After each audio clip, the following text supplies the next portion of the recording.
All right, welcome to the Sunday Speedrunner Spotlight. Forgot the episode number again. It's quite Uh, large, so uh, whatever it is. 69. Yeah, let's go with that. That's a funny number. Well, Nice. we'll eventually get there, so it's pretty close. So somewhere around there. But yeah, Yep. recording in advance for GDQ. This will air the first day of GDQ actually, and my birthday. Very important. So important episode all around.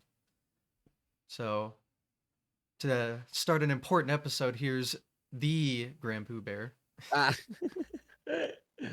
How's it going? It's good to be here, man. I'm really excited to get to talk with you. You're one of the greats to do it, so it's always fun to like chop it up with other speedrunners. Yep, and I like learning things I don't know about all the people I watch. So hopefully, share some good stories here through the speedrun realm. So should be a good conversation all around, I think. Yeah. So let's go ahead and start off at the very beginning. The obvious first question to start is how you got started. Uh well, just like, nearly everybody else, I'd say I watched this little thing called Games Done Quick one time. So I mean, I guess I should start at the beginning. I was trying to be a pro snowboarder and I got hurt. I was in the hospital for 6 months. I got out of the hospital and all my friends were snowboarding again and I had nothing to do. So I was like, all right, I'll stream on Twitch. And then I discovered Games Done Quick. I was playing these games. I was playing like Rust and DayZ. I really like survival games, like really, really into survival games. Playing a lot of Rust and DayZ. And then I was like, oh, hey, why not check out this big event that has all these viewers called Games Done Quick? And the one of the first things I saw at this Games Done Quick event, it was like two big things that like really like made me obsessed.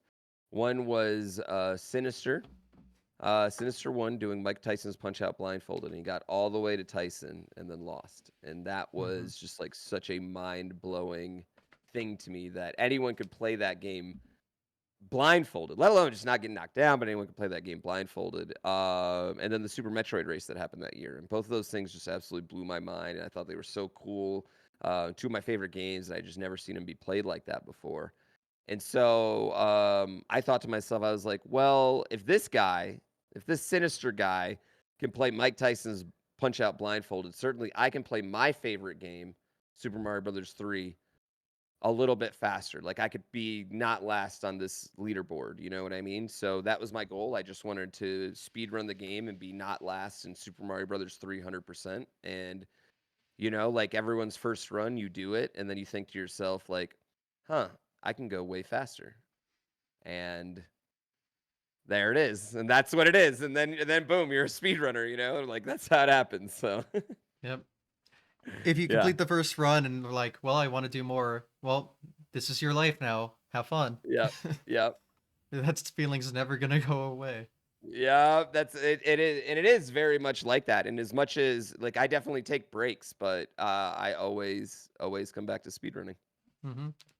Yeah, Hmm. that's something I hear a lot from a lot of people. Like people will take like 10 retirements, but they're never done. They always come crawling back, Hmm. which yeah, I mean, it's just too I, fun to go. I've been able to retire from games. I haven't been able to retire from the whole hobby. Yeah, Like that for exactly. sure. Yeah.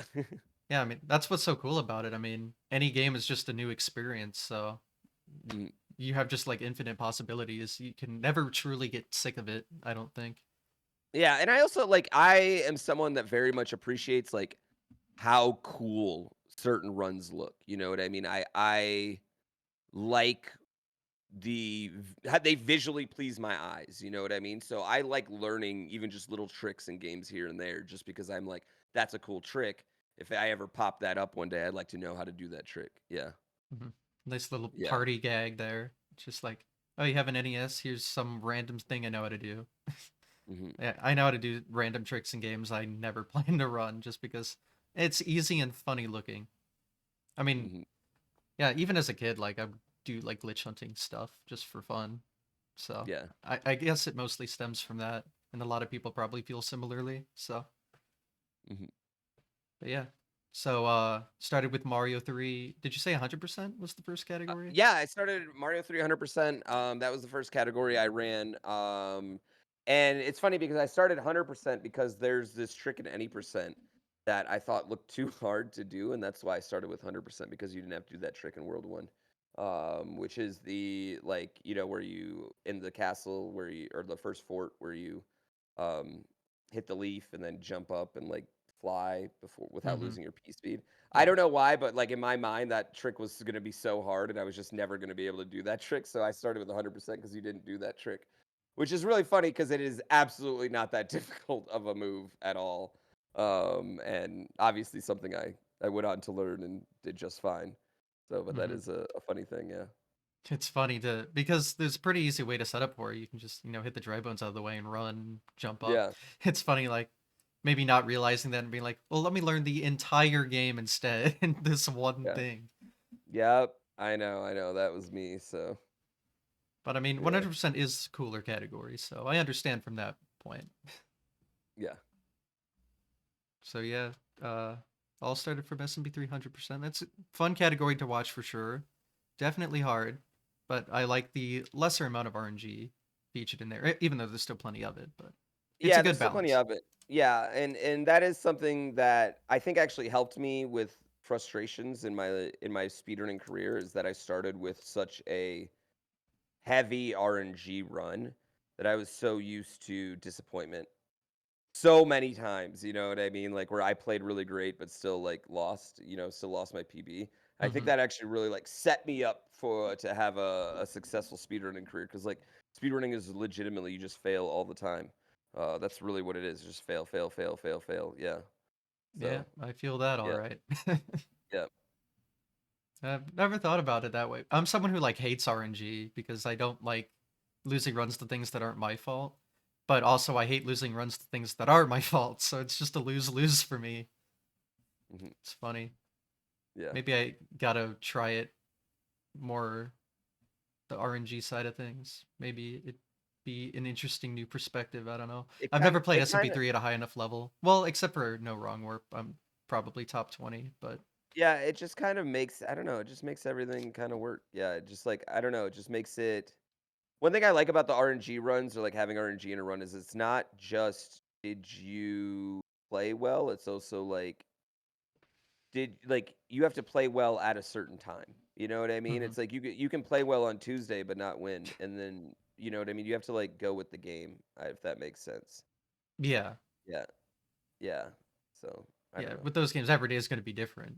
That's just Yeah, how it works. yeah. Yeah. It Every also minute's going to every run's going to be different.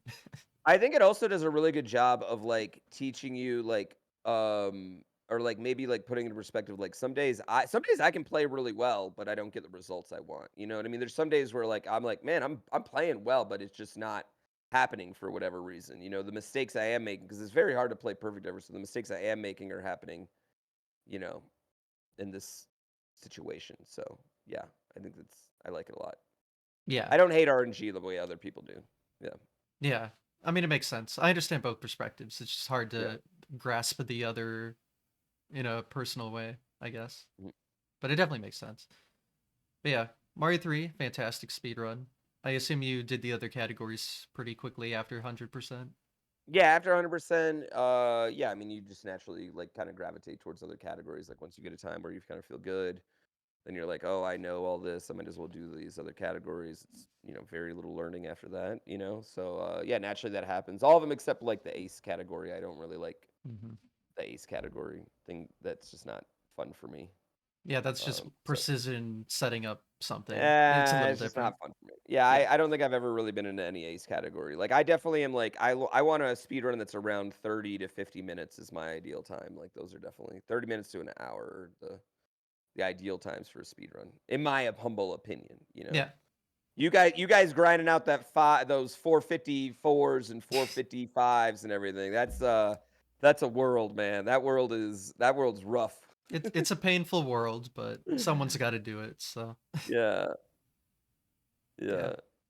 Yeah, I guess I usually do. I mean, I've always been a warpless guy. I like that more, but that's still only like 20 minutes.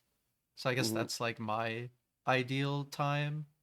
I've never played runs that are like, well, not never, but I don't play runs that are much longer than that frequently. So Mhm. I'm not used to, because it's nice when it's shorter. You can like play better, I guess. Like there's less room for errors, so you're forced to like get better and better, and it feels good in that But sense. Yeah, but there's also less room for what do I want to say? There's less room for improvement then too. You know what I mean? Your true. improvements are so minute. You know what I mean? Like you're talking about like when you get pumped over a frame. You know what I Yeah. mean? Like you get like you guys pop off. You're in your stream popping off over frames. Like that's a level of precision that I absolutely respect, but I think that takes like a definitely like a certain amount of like a perfectionist that I'm very good at starting a new thing and I'm not as good at like completing things as I wish I was, you know, but I Mhm. love new challenges. So yeah, like that definitely I respect it. Like I respect the short runs. I think it's incredible to see those games be grinded down to where they are, especially yours. You know, especially SMB1. Like that one's just like every year, like every year since I've been speedrunning, I heard viewers say, "Well, SMB1's as fast as it can be," and I'm like, "No, it will never be as fast as it can be. You guys don't understand. They'll always find time. Time will always be found. I don't care what you're saying. It will Yeah, always be found." there's a whole Yeah. 22 frames left. I mean, that's Yes. so much time. Hey, it's there 22? though. It's Yeah, there. exactly. Yeah, I mean, I even to this day, I don't think it'll truly be tied. So there will always be that improvement because it's just like obviously it's been done in like two segments, but I mean, those two Mhm. segments are ridiculously hard. So Yeah. it's hard to combine the two, especially with the hardest level. To like get the perfect run in the last level is harder than any other level by far. So Mhm. it'll be a while before we see that, if ever. It'll definitely be just a couple frames here and there for the foreseeable future, just with Yeah. how ridiculously perfected that run is. But Yeah. yeah, there's not a lot of runs exactly like that. I mean, there's a lot of shorter runs, but usually it's not like on this frame rule system where like every frame actually matters. So it's you can see improvements a little more frequently than in this game where it's like, well, you've matched them all. Good luck now. It's now you get to Yeah. suffer. So yeah, I mean, all speedruns are different. So it's interesting to see what makes them all unique. And Mario one's definitely unique for that specific instance, even though a lot of games have it, but that one's like very Yeah, I mean defining. Mario 1 is also like I know it's probably not, but in my mind, or at least for people my age, Mario 1's the most played game of all time. You know what I Hmm. mean? It is one game that I feel like nearly every gamer is touched at least, you know. Uh, so it's just kind of the more people that touch the game, the harder the speedrun competition is going to be, in my Yeah, opinion. You know, like no matter what. Yeah. of course. Yeah, but definitely just watching the competition go down is fun when it's a game you Mhm. can't play. So Yeah. that's what I definitely like watching. I've actually gravitated more to that. I used to like watch, Mario 1 all the time, but I'm kind of sick of watching it now. I gotta watch games I'm not familiar with and respect that kind of stuff now. Yeah. But yeah, anyway, so moving back to Mario 3, um I know any percent warpless is obviously the big one. So I know you've definitely touched that a bit. Have you done no wrong warp much? I feel like that category Eh, is not really as fun. No, yeah, I mean, I've done a little no wrong warp, but like it's the same thing. Like it's just too short, and you're in. I mean, no wrong warp, especially you're in uh, auto scrollers for like 8 of your Yeah. 12 minutes. You know what I mean? It's just like that's a little frustrating for me. You're really only playing like 3 levels. So yeah, I mean that's ultimately like the auto scrollers are ultimately what led me off of Mario 3 in general. Not even the RNG, but it's just like to end. It's such a beautiful run, and then you're ending it with like your last 8 levels. 5 of them are auto scrollers, 6 of them are auto scrollers, and it's just painful. You know what I mean? For such a beautiful, beautiful speed run. So, Yeah. um, but they have like these ROM hack versions now that I've been thinking about doing that take all the auto scrollers out. That's kind Yeah, the of like speedrunners edition. Speedrunner I've tradition, dabbled even with is it a little fun. bit. Yeah, yeah. I mean, Mitch, of course, has the record in it. That son of a bitch, you know. There's no beating him, but just Does to get he? back into it. Hmm. Mitch has the. I just assume he has a record in all of them. He has a record in Nah, everything. And Mario 3 is his thing, man. he's only got 2 out of 4 on the main boards right now. Oh my God! Well, just wait till he comes back, baby. Just wait till he comes back. Does he have? He has any in 100 though, right? Worpless and Hundo, yeah. Yeah, those are the main ones. The other ones don't. The The other other ones ones don't don't even count. count. I mean, except maybe I guess all forts, but all forts is such a messy. It's so messy now because it's like it Yeah. was faster. Yeah, it's a weird category now. So That it category is was a really really cool. cool though with the wrong warp strategy. Yeah, yeah. There's a lot of really cool stuff in it.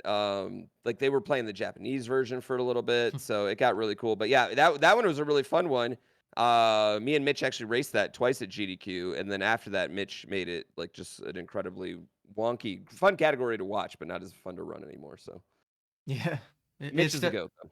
Yeah. It is at a high level now for sure. Mhm, mhm. Especially with that wrong warp shroud at the very end, Yeah. and then needing no hands after pulling that off. Yeah. Because it's actually, I mean, I've done it before, and I would. It depends on the strategy you do for the ace execution, but it is slightly harder than like the easier ace execution. Like Hmm. you have to do some other setup stuff. So, but yeah, it's not too bad. But definitely very cool to watch, even with the wrong warp, because it's so unique how it warps you to World 8 in this glitched way, and then you like keep your power up for some reason, even though taking damage. It's so weird, but it's so cool. And then Yeah. the first 6 worlds are still the original, like all forts spectacular thing, so it's still cool. And I mean, you still play all of them, so it still works out. But yeah, I remember it was briefly a like main category, and then it got put back on the category extension board. So maybe not as many people know about it now Those as they bastards. did. Yeah, I know you had the record in all forts at one point. I did. I did have a small record in all forts, and then Mitch. Of course, yeah. Mitch took it. Yeah. Anyway. Well, that's what he does. So. Yeah. Yeah. But yeah, competition in Mario 3, even Hundo and Rorpless is like very contested right now. We might see some shakeup here soon. Hmm. We'll have to see what happens. I'm curious. It's definitely getting heated. It's not as Mitch isn't as far away as he used to be. People are finally catching up to him. It's crazy after all these years. So I'm definitely looking forward to how Mario 3 progresses. But yeah, how long did you run that game? Like primarily? Pretty much from 2015 till 2020. Yeah. Damn. The last the last time I played it, the last time I've played it actually, not even just ran it. The last time I played it was SGDQ 2019, I believe, when me and Mitch raced. Man, was that 2019 or was that? No, I can't even remember. Yeah, I think it was SGDQ 2019 when me and Mitch raced the year after the stomp. Yeah, that Was that? I don't know if that was now I can't put my dates together. Yeah. So um sometime around then. The one after the stomp was the one I raced. So I think it's 2019. was that the one with was it Haxer and Lasso? Yeah, Haxer and Lasso also raced with Okay. us. Yeah, it was a really fun race. I think it Pretty was close off the SGDQ end. Yeah. 2019 because I think that was the one I wasn't at, so I didn't see it, Yeah. and I obviously would have seen that. So yeah, I think that sounds right. Yeah. Yeah, SGDQ 2018 was actually my first GDQ. Oh, really? Yes, so Yeah. I remember it quite well. Although right before your guys' run was the Mario 1 Warpless race, so obviously I watched that. And then like Yeah. we all went off afterwards to like dinner or something, so I missed the big moment, the famous moment. Very sad. I Oh. could have been there, but I Oh missed it. man. What? That was definitely a moment. I think like, you've had GDQ runs, so you know the amount of work that goes into it. Yeah, And of course. not just that, but like the amount of like happiness or like I don't know, you just want everything to go perfect, right? Hmm. And adding on when it comes to like Mitch is, since I've been playing Mario 3, Mitch has been the god, you know what I mean? And he's been not only like an inspiration to me, but a friend and a speed run. I mean, this sounds silly, but like a speed run mentor, you know what I mean? Like he's always helped me with strats and made sure I was good. And I mean, we've always helped each other. I help him with SMW, but like, the help I can give him is nothing like the help he can give me in SMB3. It's just like there's it's unparalleled, you know what I mean? Hmm. And so I wanted so badly to have a good run, but not only that, like I was winning that race, you know what I mean? So it's like I didn't just screw up his run and my run, like I was winning that race. So like this was going to be like a very full circle moment for me to, like Mr. Miyagi him, you know what I mean? I can Karate Kid to Mr. Miyagi, to my Mr. Miyagi right there, and I ended up just screwing it all up and ruining the entire moment, twice, so Yeah. that was definitely painful. It took me a while to get over that, that's for sure. Yeah, it definitely also wasn't like fully your fault. Like I don't know what they're thinking putting the consoles on the floor. Thankfully they don't do that Eh, anymore. Like that's no, such an interesting decision. absolutely, they don't do that anymore, and the funniest part is that people don't realize is that my console is right next to my feet, and Mitch's console is probably, like, 6 or Hmm. 7 feet away from me. So Yeah, for me to do that, his console was very, very it was one of it was a those, like, faulty NESs. console. Oh Yeah, yeah, it was one of those, definitely. crappy NESs that happened, so, it's just one of those things. Yeah, yeah. That's the thing with all technology. There's gonna be problems. It's Yeah. you can't really be mad. It's just an unfortunate situation, but it was funny. So I mean It that was it was funny, and memorable and funny, and that's what's important. it was funny, and I tell you what, I've been lucky enough to have a lot of GDQ runs at this point.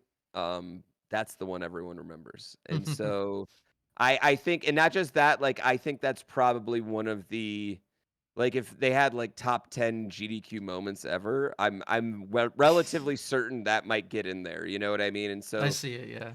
so in the grand, like it took me a while to get over it for like I don't know, maybe a year. I was really, really bummed about how that whole thing went. And then hindsight now, I'm just really kind of happy that we had the moment, that people like look at it fondly, you know what I mean? They remember it. And honestly, hindsight is that's kind of what GDQ is about in the grand scheme of things. It's like friends and camaraderie and the community, and it's not about having a perfect run or anything. It's about creating like a moment for viewers that make them excited to donate for a charity. You know what I Hmm. mean? So, as a speedrunner, it's like was really bad, but like as a creator or a content creator or a streamer or whatever, hindsight, it's like it was freaking awesome. You know? Yeah, it's perfect. Yeah, And yeah, yeah. again, you've had plenty of other runs that have gone perfectly fine. I've So had great runs. I've had some pretty good runs, and you know what? I've also had some really bad runs. So you know what? I've had them all. I've had good ones. I've had bad ones, and I've had a run go completely wonky. So yeah, you've gotten the full spectrum of Mhm. GDQ runs. So Won races, lost races, I've gotten timed out once even. I've done it all, man. oh, were they what the mercy kill? My very first me and my very first race, it was me and Mitch against Panga and Carl Sagan in a Mario Maker Kaizo thing, and Hmm. me and Mitch got beat so bad that they mercy killed us. Dang. That like one of the first Mario Maker showcases Yeah, there. it was a bonus run, I Mario see. Maker, like, 2015, yeah. It was my Wow. my very first run too. I was like, "Oh, man, they're never bringing me back," you know? Yeah, Well, uh, they they did. were wrong about that, I guess. Yeah. Um, but yeah, so we can talk about all the GDQ moments. It doesn't just have to be the stop, you know. So yeah, so I know there's a big relay. I think 2017. You know, there's the big warpless relay, I Yeah, believe. I know you're part of that yeah, one. Not a really cool yes, relay, one of the greater 2D Mario things I think they've had in recent memory, yeah, even though it's been a while now. yeah. That was really cool to be a part of, and that was another really cool one, because I really got to know Karua during that one, and, I mean, Karua's now since retired, I guess, Hmm. technically, even though we joke that no one retires, but, if there's anyone that's been able to rival Mitch at Mario 3, it's been Karua, and, I would say Karua is like a speedrunning purist, you know what I mean? Hmm. And it was kind of fun to watch him go from kind of not respecting me at all to by the end of that, like me and him were like best friends, homies. Because he realized like I was putting in the work, you know what I mean? Like I wasn't just going there to like, just steal viewers. Like I was trying to get good. I was trying to get better. I was trying to beat him. And to be fair, I was beating him right up until the last boss when I took damage like an idiot. But yeah, it was that was another really really good one. Probably in my opinion, one of the best relay races that has ever happened at GDQ. I know I'm biased, but that was just so cool. Yeah, I mean, it was before my time, so Hmm. unfortunately I didn't get to see it when it happened, but I've definitely looked back at it and I was like, they we've tried to like organize something else like that, but it's so once COVID hit, it got really hard to do something like that. Yeah, I mean that I think that's the biggest thing that people don't really understand about those events, those relays specifically is like organizing it and then to go, organize across 5 communities, get runners that are relatively within the same time frame, you know what I mean? Like where you don't have someone that's just exceptionally going to destroy everyone, making sure the teams are relatively even. I thought that was as a show, like looking at that one from a show perspective, I thought that was just an incredible job by everyone because like the to finish basically 4 games and everyone finishes within a minute and a half of each other was awesome, I just thought that was so cool. So, um big fan of that one. Definitely one I was super proud of to be a part of. And the room in that, like the room was like electrifying for that one. Oh yeah. Yeah. That was a big event. So, Yeah. definitely recommend giving that a watch if no one has watched that one yet. SGDQ 2017. It'll be a Wordless Mario Relay. It's a quite the spectacle, I'd say, just with how many people, because that's 3 teams of 5 people, right? It was 5 games. Yeah. Yeah, Yeah. 1 levels, 2, 3 world. Yeah, so yeah, 5 yeah, yeah. games, yeah. I mean, that's a lot of people for a relay, and Yeah. it's all Mario. It's It what was we just like to like what see.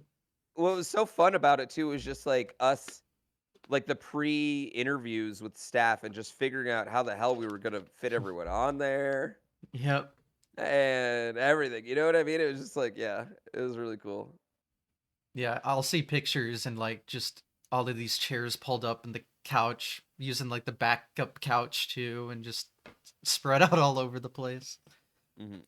Yeah, but really cool event. So definitely one of my more favorite runs to go back and watch. Um, but yeah, obviously there's the 2018. We talked about 2019. What are some other like GDQ highlights you remember doing? Well, definitely my 2 Dram runs. My Dram World 1 run that was my first solo run. It was only the second like Super Mario World Kaizo run that had been done at that point. And I would also put that as like a big popping off point for my stream in my career. I'd say that that was a big catalyst. That run was a large catalyst for me getting to do it. And I also got to give a little speech at the end, which made me like it was just kind of cool to like share my experience with Kaizo and the community and everything and how speedrunning had helped me. And so that was definitely a big moment for me, and it was really fun to share the stage with everyone and hang on there. And then I got to do Dram 2 as well. Both those runs went really, really well. I felt like I crushed it, especially for Kaizo players at the time. Probably my favorite like GDQ run that I've ever done was this past GDQ, SGDQ, where I got to do Baron of Shell, which is like a shell ROM hack. So you're basically like jumping off shells, never touching the ground.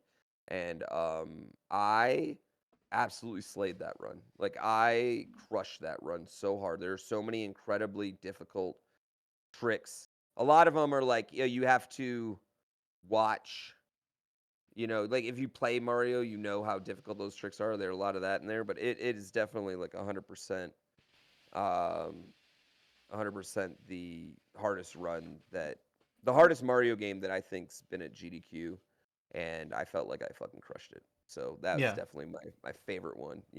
With that being said, it happened at 4 in the morning, so yeah. nobody I was saw gonna it. say. It happened at 4 in the morning. Nobody saw it because that GDQ ran so far over. But I saw it and I know it. Hey, So I saw it. I was there. yeah. But yeah, I was gonna say like it was impressive doing that. How late it was. I Yeah, remember how late it was. it was Yeah, crazy. late it was. And hindsight, I didn't know it at the time, but thank God they instituted that mask rule because I totally had COVID that day. Oh, I caught it at GDQ. I caught COVID at GDQ. I was getting sicker on that stage. So like thank God they put that mask. Anyone that gives them crap about the mask, just remember I was literally up there sick. You know what I mean? So yeah, lucky. yeah. You had Yeah. no idea at that point, I'm No. sure. So yeah, just No, well, because thank God. I did the testing the day before, right? And it would Because have been we fine, had to do yeah. the testing, I Hmm. was fine, and then COVID be how COVID be, So, Yeah, yeah. it's scary. It can be. Um, yeah, I remember like a staff member got sick, and that's why yeah they reinforced the mask thing on stage again. And Mhm. I guess lucked out that that was the case. Yeah. Oh, yeah. But yeah, Mhm. something else I remember from that GDQ was uh they they made you play another hack and you weren't Mm. prepared for it at all.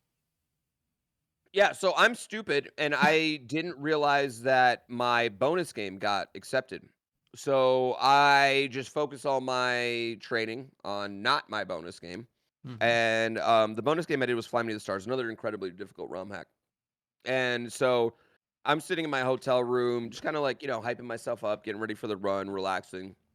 We were eating takeout, me and my video editor who was sharing a room with me. And all of a sudden we hear it go off and I run downstairs and I try to talk to everyone. I'm like, hey, can you take this off? And they're like, no, people already donated for it. We'll just time you out at 20 minutes. And I was like, I can't get timed out. So I just went and I went in the practice room and I just went as hard as I could. Like I just tried to remember everything I could. I tried to remember my setups and I'm very bad at that. Like I'm very much someone that like once I push something out of my mind, it's gone.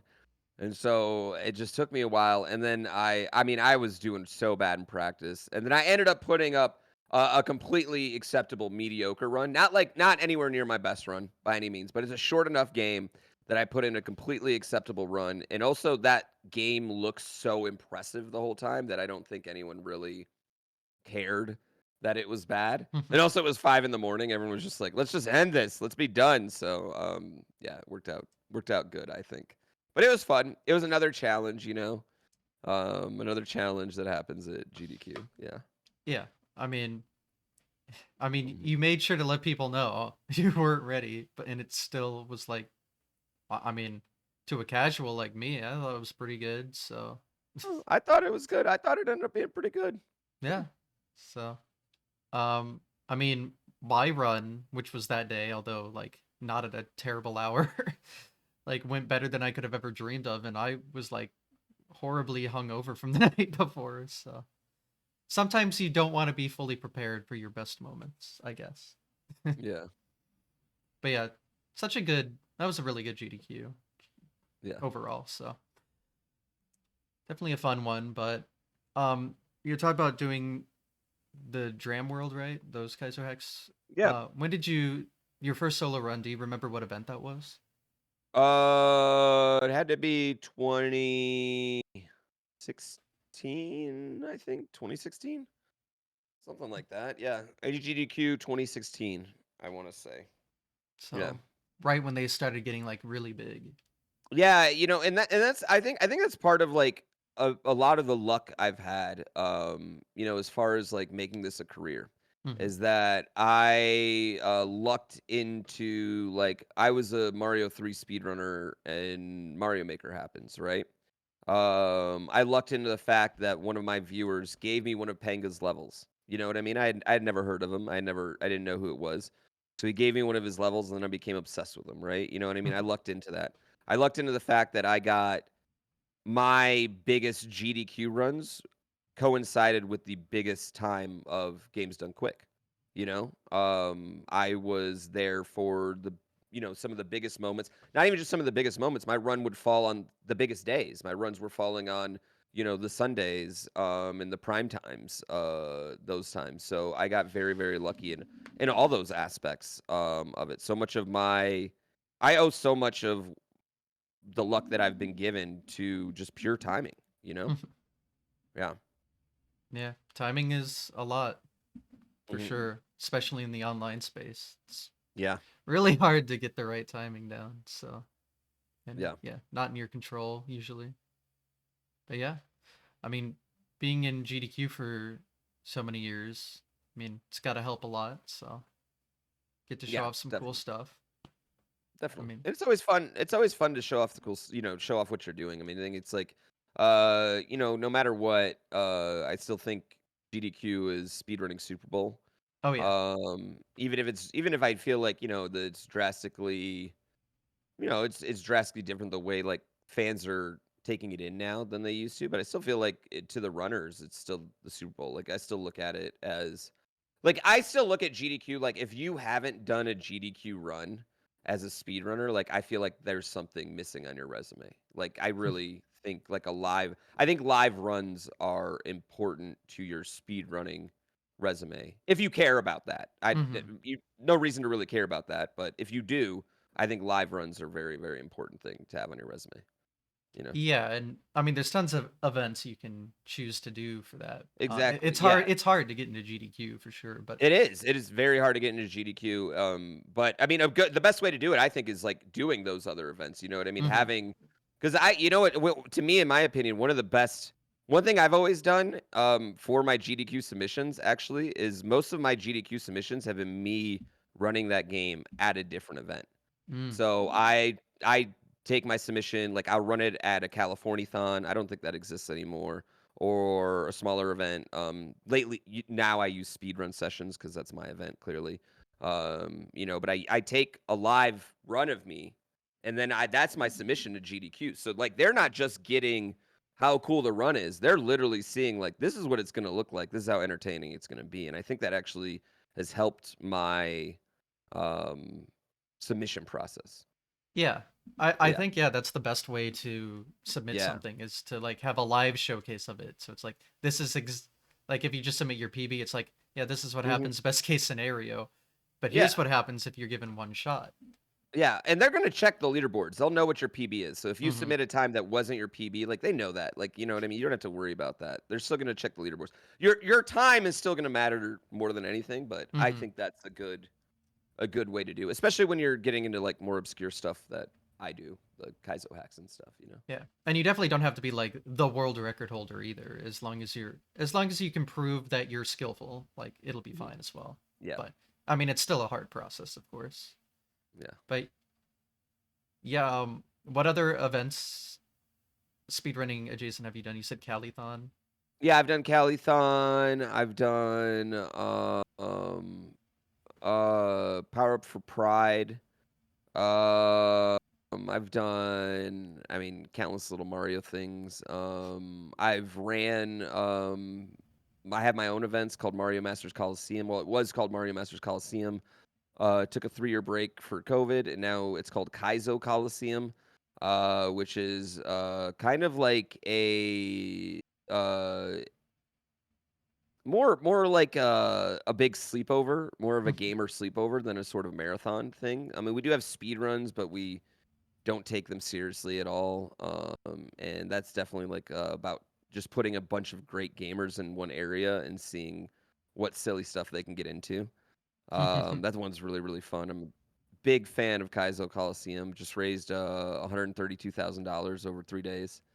So I'm really, really proud of that one. And then of course Speedrun Sessions, which is actually an idea. So this is really fun. I love telling this story, but so Speedrun Sessions is a speedrun tour, and basically the idea for me was I actually had this idea at my first GDQ because my first GDQ, like I remember it's like GDQ sold out.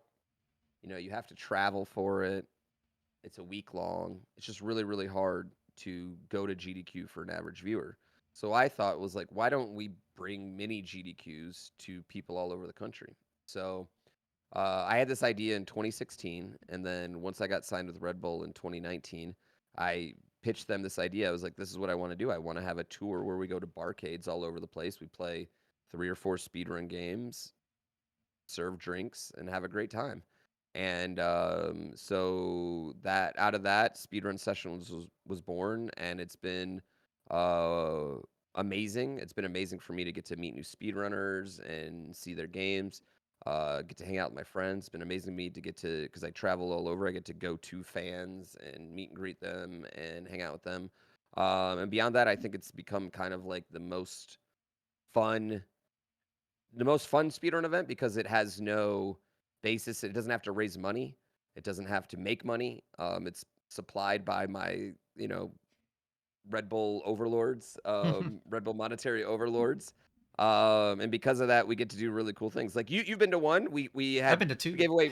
You've been to two? Yeah, yeah, yeah. Yeah. You're right. That's right. Yeah. But yeah, you got to go to the one where you had free food and free drinks. Like Ah, that one that was was a great great. one. Yeah. That one was great. We just gave away free booze and food. Like you know what I mean? Like that's an awesome time, and it's been really really fun for me to be able to provide that and go all over the place. But the other thing for me about that is that I get to go and I get to show off a bunch of different games. You know what I mean? And play whatever I want because I accept myself to those. So it's really, really, it's just been a really, really fun, rewarding experience, and I think it's become one of the events that speedrunners want to go to and speedrun fans want to see. We've been lucky enough that we've sold out every single one we've ever done. So, Wow. I mean, sold out. So we give away the tickets for free, but you know Yeah, what I I mean. I, Like, I know what you mean. yeah, Max capacity. max capacity. So. Yeah. I mean, yeah, I've been to Yeah. 2. It's quite the show, definitely. I Yeah, love no the shit. vibes in there. Yeah, especially the first one. It was nice because it was, you know, the day before GDQ started, where SGDQ was. So, like Yeah. anyone that was there day 0 could go there. Yeah, I was like, well, of course I'm going to do that. Although my flight getting canceled tried to stop me. It really tried to stop me, but I made Yeah. it work. But yeah, super fun event. And then yeah, you weren't too far away in the one in my state, so got to show up for that one.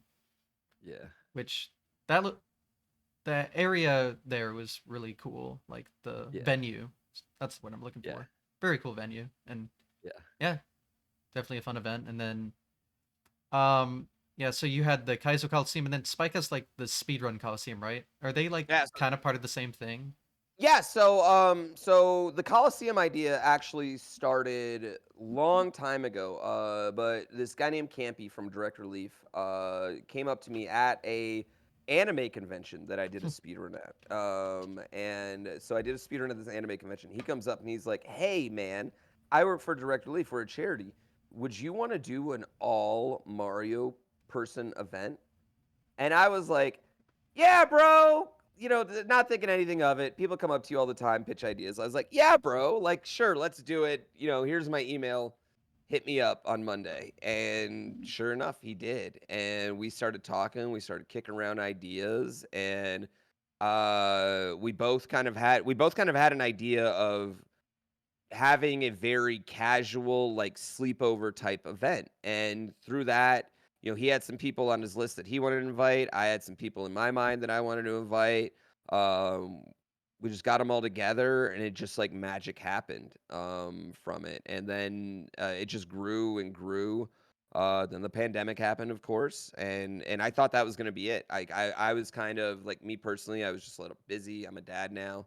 And I thought that was going to be it. But last year I sent Campy a message, and I was just like, "Hey, you want to do this?" And he's like, "Man, I want to bring back Coliseum events in a full way." So Mario or Kaizo Coliseum is a thing now.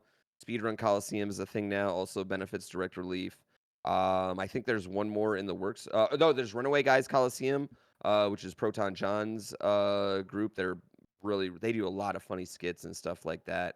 And yeah, it's just there's one more in the works that I know is coming. So be on the lookout for that. But yeah, hopefully they can get 4 Coliseums in a year, really help drive donations to Direct Relief, which is a charity that means a lot to me. So yeah, I'm very, very into that. And then I also have the Holiday Spectacular. As long as I'm toot my own horn, I have the Holiday Spectacular, which is another event that I do with Red Bull, which benefits Wings for Life, which is a charity that I'm also deeply passionate about. They're going to end spinal cord injury or paralysis through spinal cord injury. That is their goal, and they're having incredible, incredible, incredible advancements in that technology just over the last 5 years right now.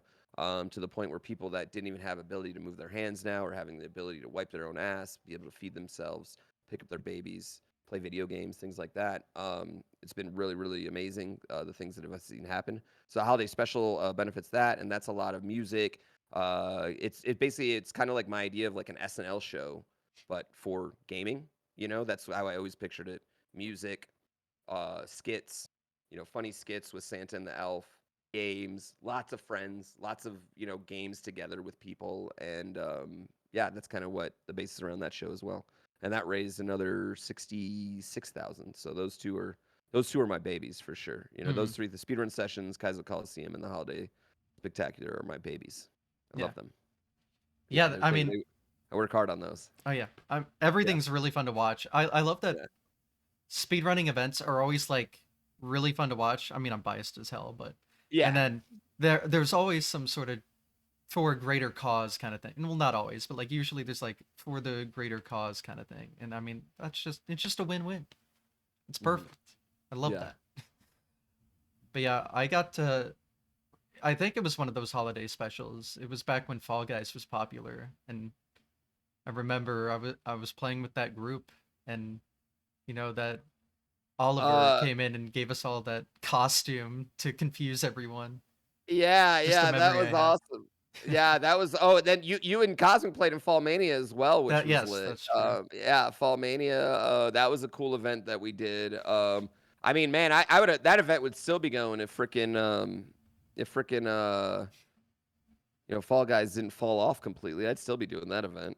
Yeah, it was fun, but Yeah, it kind of stopped at a good spot as well. yeah. So like, It's important to know when to quit. yeah, quit while you're ahead. That's what's important. And but yeah, I mean, I watched all of those Fall Manias. I mean, back then I was super into the game because it was like a really good COVID game. Like, you know, Animal Crossing came out earlier that year. It was 2020. After Mhm, 3 months, you get sick of it, and then Fall Guys came out. It was like, okay, here we go. It was that and Among Us, of course, but yeah, mhm. as a platformer guy, it just worked out way too well. So Yeah. super into that game, and that's when I really started watching all that stuff. I think I think that's how we kind of met, kind of. Yes, yes, it is.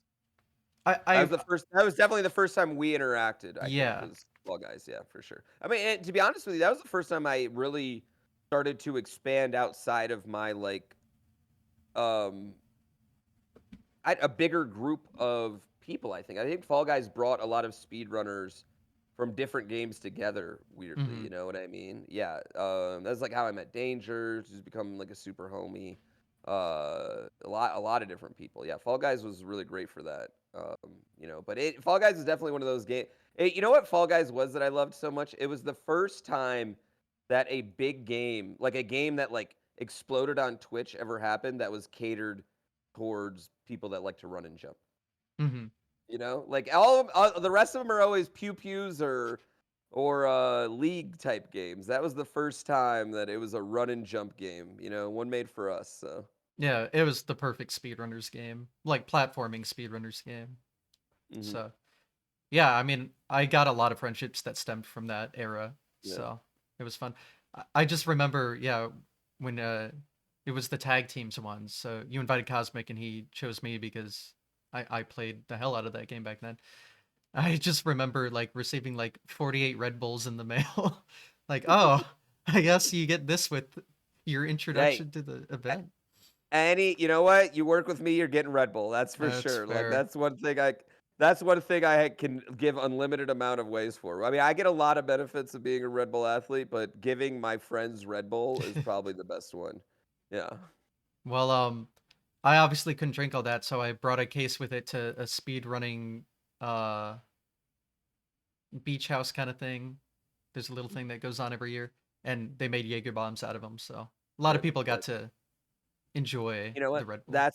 That's what they're for. So Yeah, it was good. It was good. And so the Coliseum events, honestly, is personally some of my favorites to watch. It helps that like all of my friends are usually there. Like GDQ, you have like a bunch of people, but that's like the group of people I communicate with usually. So that's why I like yeah. to watch it. And honestly, as someone who's now been in like GDQ and Pace and all of the bigger events, like my like next goal is to be in one of those.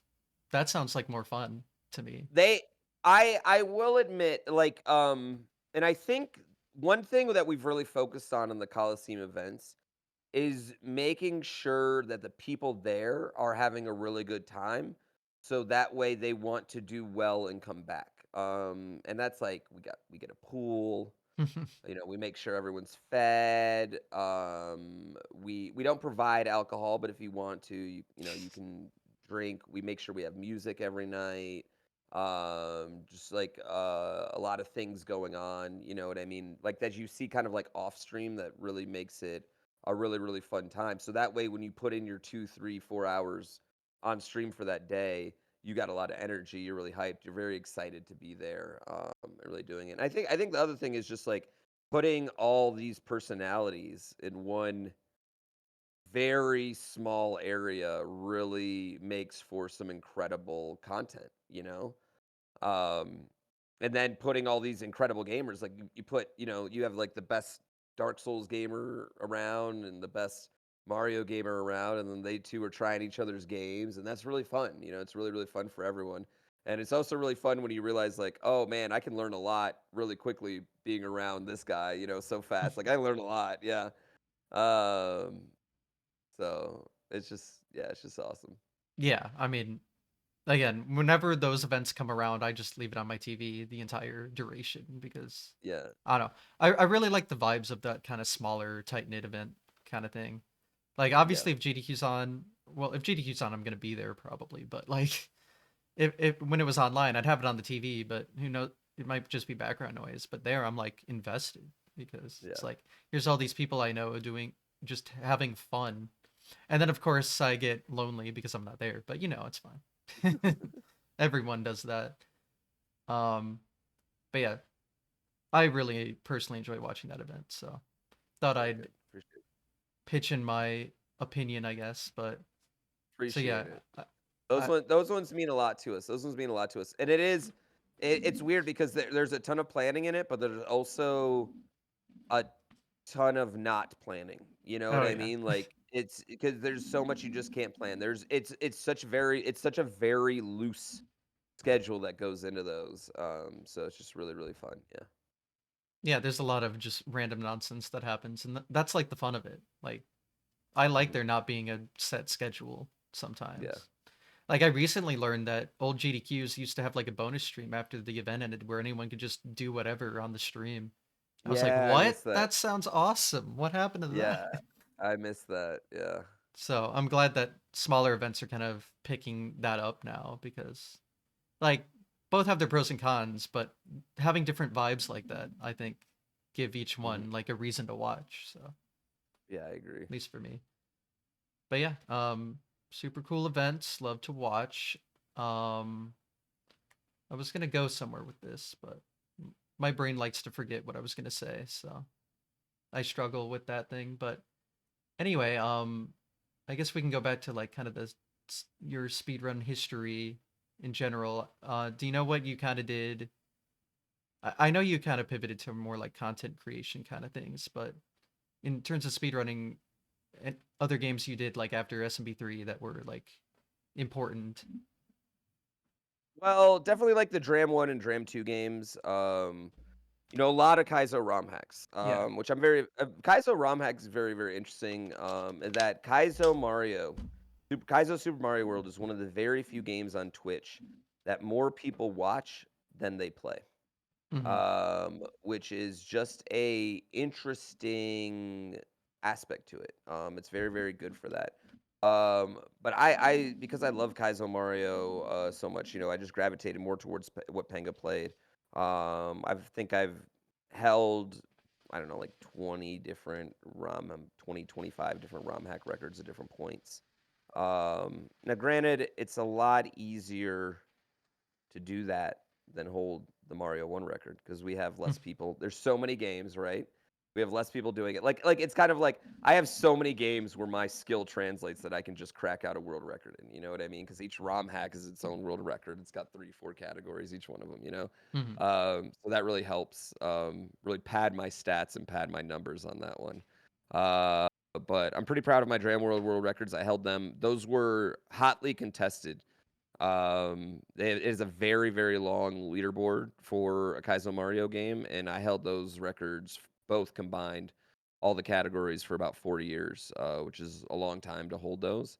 And if that pandemic never hit, I might have held them forever. But the pandemic hit, of course, and people got.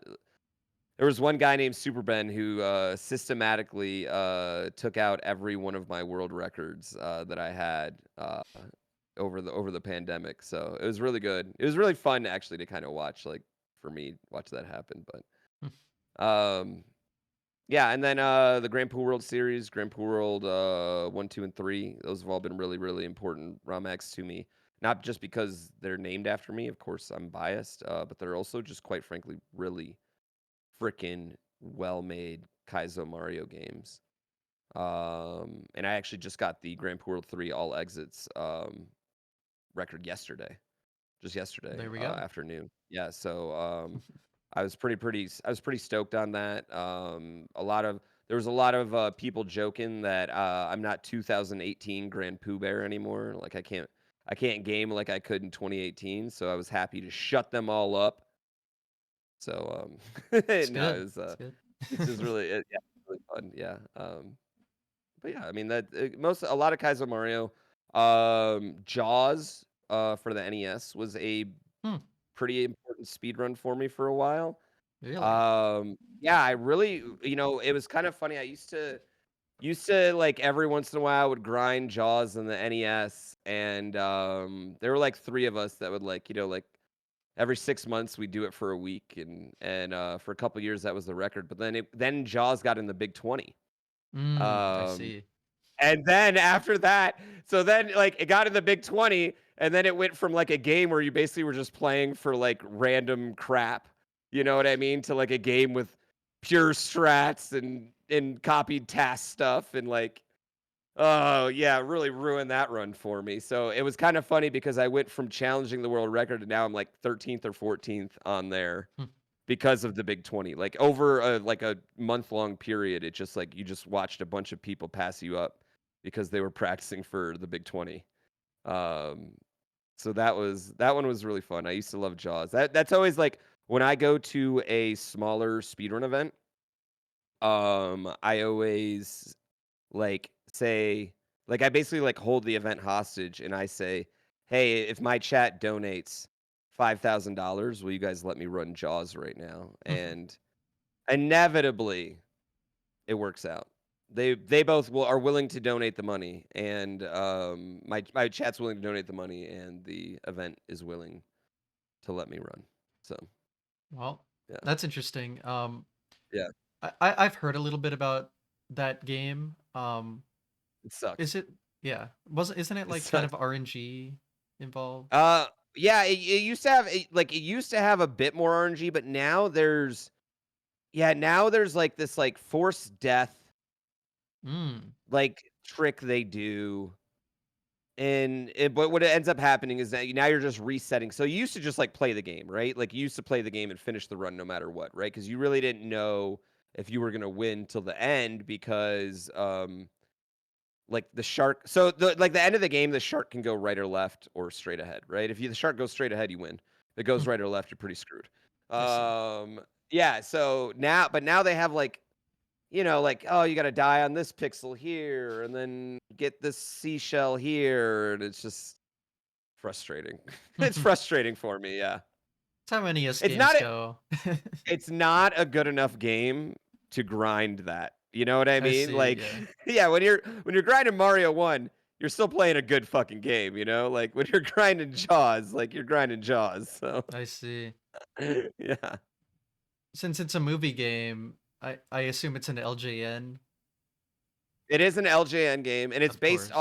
it's based off Jaws 4, Jaws the Revenge, and not based off Jaws 1, just for the record too. Hmm. which is objectively the worst Jaws movie. So So it's got everything working against everything, it. yeah, yeah. I see. Very interesting game. Mhm. But yeah, I've definitely heard some talk about it. So, Yeah, and um, then like I've skittered around. Like was into Metroid Dread when it first came out. I thought that was one of the better new speedrun games, 2D speedrun games of the last few years. I got up to top 10 in Mario Odyssey during its first 6 months. wow. That's the highest I've ever been in a 3D Mario game. That time's garbage now though. Like you know how these things go when you don't play it for 5 years. You go from 10 to 200. Yeah, of course. Um, yeah, and yeah, I mean those ones. A little Mario 64 because every one of us has to know a little Mario 64, right? Of It's the game course. every speedrunner knows. Mm-hmm. Um, yeah, Mario Wonder. Yeah, Yeah. lots of Um, games. yeah, of course. Um, Talking about the like Kaizo Mario World stuff, like Mhm. it, whenever a guest is like skilled at that, it's always interesting to learn about the different hacks that are out there because something that's interesting about Kaizo, like for me, I would enjoy like a casual thing. But a lot of people there's some casual, but like at the same amount of casual there is Kaizo. Like Mhm. there's a big community around that, and like all the hacks are like these spectacular looking feats that look nothing like Mario World, and will have like all this custom shit going on, and it's Yeah. like crazy. Like so, I mean, just what are some like? I know you mentioned a few of them, but even if you haven't read them, like what are some highlights from that? Well, I mean, I definitely think the Grand Poo World series. I mean, I'm biased. Grand Poo World Of series course, yeah. is all three of those games are amazing. But Barber's King, there's a reason he's the biggest Mario streamer. I mean, there's a reason he's one of the biggest streamers in the world. Period. He is a genius. He's both entertaining in his level design and creative and challenging. It's like this very. It's very hard to create a hard Kaizo video game. And when I mean video game, I mean it still follows like video game tropes, you know what I mean? Things Mm-hmm. that, you would take a game class and like, oh, that's good level design, you know what I mean? Because a lot of Kaizo tropes are kind of based on like bad level design. And Barb doesn't do any of that, you know what I mean? It's all really good, innovative level design, and he still finds ways to like make me learn new setups even after I've been doing this for 10 years now.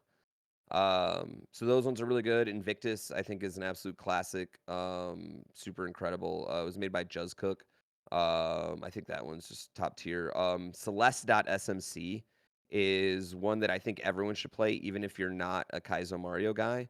But it turns Mario into Celeste, and it just like it takes Celeste, one of the best platforming games, like all the things that make Celeste cool, and puts it into the single best platforming game of all time, in my opinion. The game Mm, that moves the best, which is Mario World, and it just is so fun to watch Mario move around. And that's also one of those games that these, just like regular Celeste, the speed run looks so much different than the casual run, and so impressive. Um, yeah, I love that one. And also what's really cool about Celeste.smc is the creator of it actually wrote a new program to make music on the Super Nintendo work differently. mm, Because in Celeste they have a lot of like the music amps up. You know what I mean? And in the Super Nintendo, you this is getting really dumb and technical, but on the Super Nintendo, of course, you all know, you might not know, but I mean, if you do, the Super Nintendo, you have to have like you got to go through a door to change the music, or you got to die. Like you have to have something has to happen to change the music. You can't just be like scrolling through a screen, because there's only two music channels, one for sound effects and one for music. So you have to have a trigger, and he basically made it so you don't have to have a trigger anymore, and you can just change music willy nilly whenever you want, which is such an incredible amount of coding to do on a 16-bit cartridge. mm-hmm. Yeah, so it's just really, really cool. And you see tons of like amazing stuff like that all over. There's just there's so many people making amazing stuff in the Super Mario World atmosphere. Yeah, and allegedly some of these creators like started from Hmm. there. Hmm. So it's crazy that like making a good Kaizo hack can lead you to create like an actual incredible game known worldwide. Mhm. Yeah, the scene's really interesting. And did it all stem from that original like Kaizo Mario World? Was that like the first one? Yeah, Like yeah, I mean, it that all famous really one? stems from that. Yeah, it all really stems from that, made by Takamoto, and the craziest part Wow. about that is, like, he made those and just, like, he doesn't exist. He's a mythical figure to us. Hmm. We don't he's like the guy who made Bitcoin, you know what I mean? We know his name. We don't know him. We don't know anything about him. He hasn't posted on the internet as far as we know. He might have no idea that he's inspired like his whole genre, Hmm. and tons of people that are just doing this. Like he might have no idea that we're just absorbing all these, these little like design things he did, like even down to the hidden block, you know what I mean? These little design things he did and still using them today. And so I'm just like curious. I really wish I could know who he was just so I could know if he knew how big an influence he's had on so many humans, you know? Did he coin the term Kaizo? Yeah, yeah, he just called it Kaizo Wow. Mario because Kaizo just means rearranged in Japanese. It's not even Oh, I like it see. means yeah, it's not even like it means anything.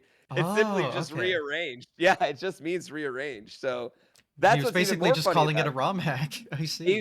He literally was just calling it a ROM hack, and then we've warped that into meaning this certain genre now. You know what I mean? Like we've warped the word into it to the point where people argue, is this a Kaizo game or is this not a Kaizo game? When really everything's a Kaizo game if you rearrange it. Like any game with a level editor is a Kaizo game. You know what I mean? And the grand and what it actually means and what Takamoto meant for that. So it's such a really really cool history. Cool history there. Deserves a summoning salt video in my opinion. That is a fascinating history. Yeah, It's really funny. yeah. Do you, since you like the Celeste and the Mario World one, have you seen the Super Mario Brothers Celeste hack? Yes, I played the SMB one with Oh, you Celeste have. Hack. Okay. Yeah, I love that one as well. Yeah, that one was really good as well. It. I mean, really same idea. Hmm. The SMW one. Yeah, I haven't played it myself yet, but good, I've seen. really good. Yeah, I've seen The it, only and thing, it's super like impressive that that is yeah, running on the NES. yeah. The only complaint I had about it was my FX pack did not like it kept wanting to reset it. So I was trying to speed run it, and it was just Hmm. like frustrating me. Interesting. Yeah, also very good though. Yeah, but that's again what I'm saying. Like these, well, I don't know if that's considered a Kaizo. That might Mhm. just be more like, oh, here's a Celeste game, but it's like, Kaizo hacks kind of like taking Mario World and doing the wildest things with it that you're like, how is this even running on this hardware? Yeah. And that's what I really like about it. It's not just like when you were running that, what was it called? The second hack. Oh, Uh, Fly Me to the Stars. yeah, Yeah. yeah. Like that just like had almost like had a story, the sound effects, the music, the way it looked, it was just like its own thing. It Yeah. wasn't Mario World. I don't Yeah, know. and I would even say, like, I can look at hacks and say, like, "Oh, that's a blah, blah, blah hack." Hmm. You know what I mean? Like, I would even say that extends to, like, creators' own visual styles, the way they set up things. There'll be, like, little tricks that they rely on often, like, they like that trick, so they do it often in their levels, which is another thing that gets really cool when you play a game that you play the guy's second, third, fourth hack now, you start to notice them doing these little kind of cutesy little tricks that I really love. Hmm. Yeah. Yeah, yeah. I just love seeing what kind of hacks come out of it because, like, obviously Mario Maker has its own like creative process and everything, but you're bound by what Nintendo kind of lets you do. And if you do Mhm, something they don't want, they ban it anyway, so it doesn't even matter. mhm, But in Mario World, you can like almost do literally anything, exactly. and it so what you see come out of that just kind of blows my mind. And then it all like usually just runs on original hardware, and it's like how Yeah, how? how is this working? Yeah. because I mean I've seen like Nintendo 64, like Super Mario World hacks don't work. We have voice acting in some of them now. Oh Like my it's god. crazy. Like it's crazy what I mean, I've seen, crappy movie cut scenes in these now. Like characters from different games, the amount of music that comes into them. It's wild the amount of things that people are able to do now. Hmm. Like GrandPooBear 3, it has a character select screen. Like I can be a million different characters. Like I can be Peach or Sonic or there's just so many cool things. Yeah. Yeah, the hack that really opened my eyes to the whole thing. I think it was a GDQ. You were probably in it. It was a Mario World mystery relay, like mystery Kaizo Oh relay yeah, thing, yeah. and Yep. uh, obviously you like switch upon every death, but you were playing as yourself in the Yeah. game. Like it was a Yeah. sprite of you. It was like that was Yeah. crazy to me. That was a fun one. I actually have a picture of us winning that race on my wall right here. Oh, So it's perfect. yeah, one of my favorite moments. Yeah. Yeah, but that was like my whole whoa. You can like all the stuff they were doing in that was just like unbelievable. Yeah. So yeah, that's a big highlight. What was that? AGDQ 2020? I forget what GDQ it was. I'm trying to remember. I think it was 2020. Yeah, I think it was the last AGDQ Yeah, before before COVID. pandemic. I think it was Yeah. the Orlando one. Yeah. Yeah, Orlando. Yeah. The best one. Oh yeah, that oh man, that was a good The one. Orlando one was the best one. Yeah, I mean, I mean, little did we know what was happening. We were all in this, lovely area of bliss. We were right next to Universal. The weather was great. Oh yeah, that one was amazing. Yeah, and then COVID happened in Florida, turned its ugly head and ruined everything. Oh, ruined everything. Ruined everything. Damn you, Florida. Damn you, Florida. Yeah. I know. Remember that when you all are in Pittsburgh next week. Yeah. I'll forever hate the state of Florida now for ruining my perfect GDQ experience. Yeah, I remember like yeah, it was dead of winter and they had that courtyard area and people were just Oh, there all night. the courtyard was so much fun. Me and Mike were drinking, taking shots from a handle of vodka, talking about speedrunning. He was just telling me stories about old GDQs in his mom's house. You know what I mean? Yep. I always pick his brain about like mom's house era whenever I see him, and we were just taking shots off a handle of vodka out in that courtyard, and it was just such a wonderful memory for me. So Yep. I yeah. actually remember bumping into you and not saying anything. Oh That man. back then I was one of those people that just couldn't talk to anyone outside my group. I was too I eh. Don't worry. We're all like that. Oh yeah, I'm sure. Yeah. It took me I didn't get better until after COVID, so I Mhm, wonder what if GDQs were in person that entire time, like how long it would have taken. Maybe not as long. mhm, I don't know. Just interesting to think about, I guess, because that was my third event by then. mhm. Like that first event, I just sat in the practice room. Oh my god. Took a while to get all the fun. Actually, what sucked about that GDQ that I remember specifically is the last day of that event at AGDQ 2020 was 2 days before my 21st birthday. Oh, that stinks. Yeah, unfortunate. Oh, yep. I just remember that and being like, well, good timing. I had a Uh, good time on that one, man. That yeah. was a good one. And then, of course, they didn't have a GDQ until 3 years later because thanks Yeah, COVID. So really yeah. ruined it. Really bad timing, but it's all right. I can enjoy it now. But yeah, AGQ 2020 is probably one of if not my favorite event in terms of just like because it was like it was the 10th year anniversary. It was pre-COVID. Everything was just there. A lot of Oh good yeah. memories from that one. Oh yeah. So I'd like to talk about that one. And the games, God, they were so good. They had Mario 3. I remember that was day one. I sat front row for that one. Mitch Haxer and Stewie. Mhm. It's a good one. But yeah, the anyway, I'm gonna try to transition this over to the Mario Maker side of things. Um because I know there was a big Mario Maker thing at that GDQ as well. I think there's always some sort of Mario Maker relay, and I know you said that was like how that was your first GDQ acceptance, and I know that's got its own huge community that especially blew up, in like the mid to late 2010s, and a lot of speedrunners kind of gravitated towards that. So if you have any cool experiences from that whole ordeal, I guess. Well, just like meeting Dram. Meeting Dram was the big thing for me. Meeting Dram and meeting Sinister at that very first one were definitely the two big ones for me.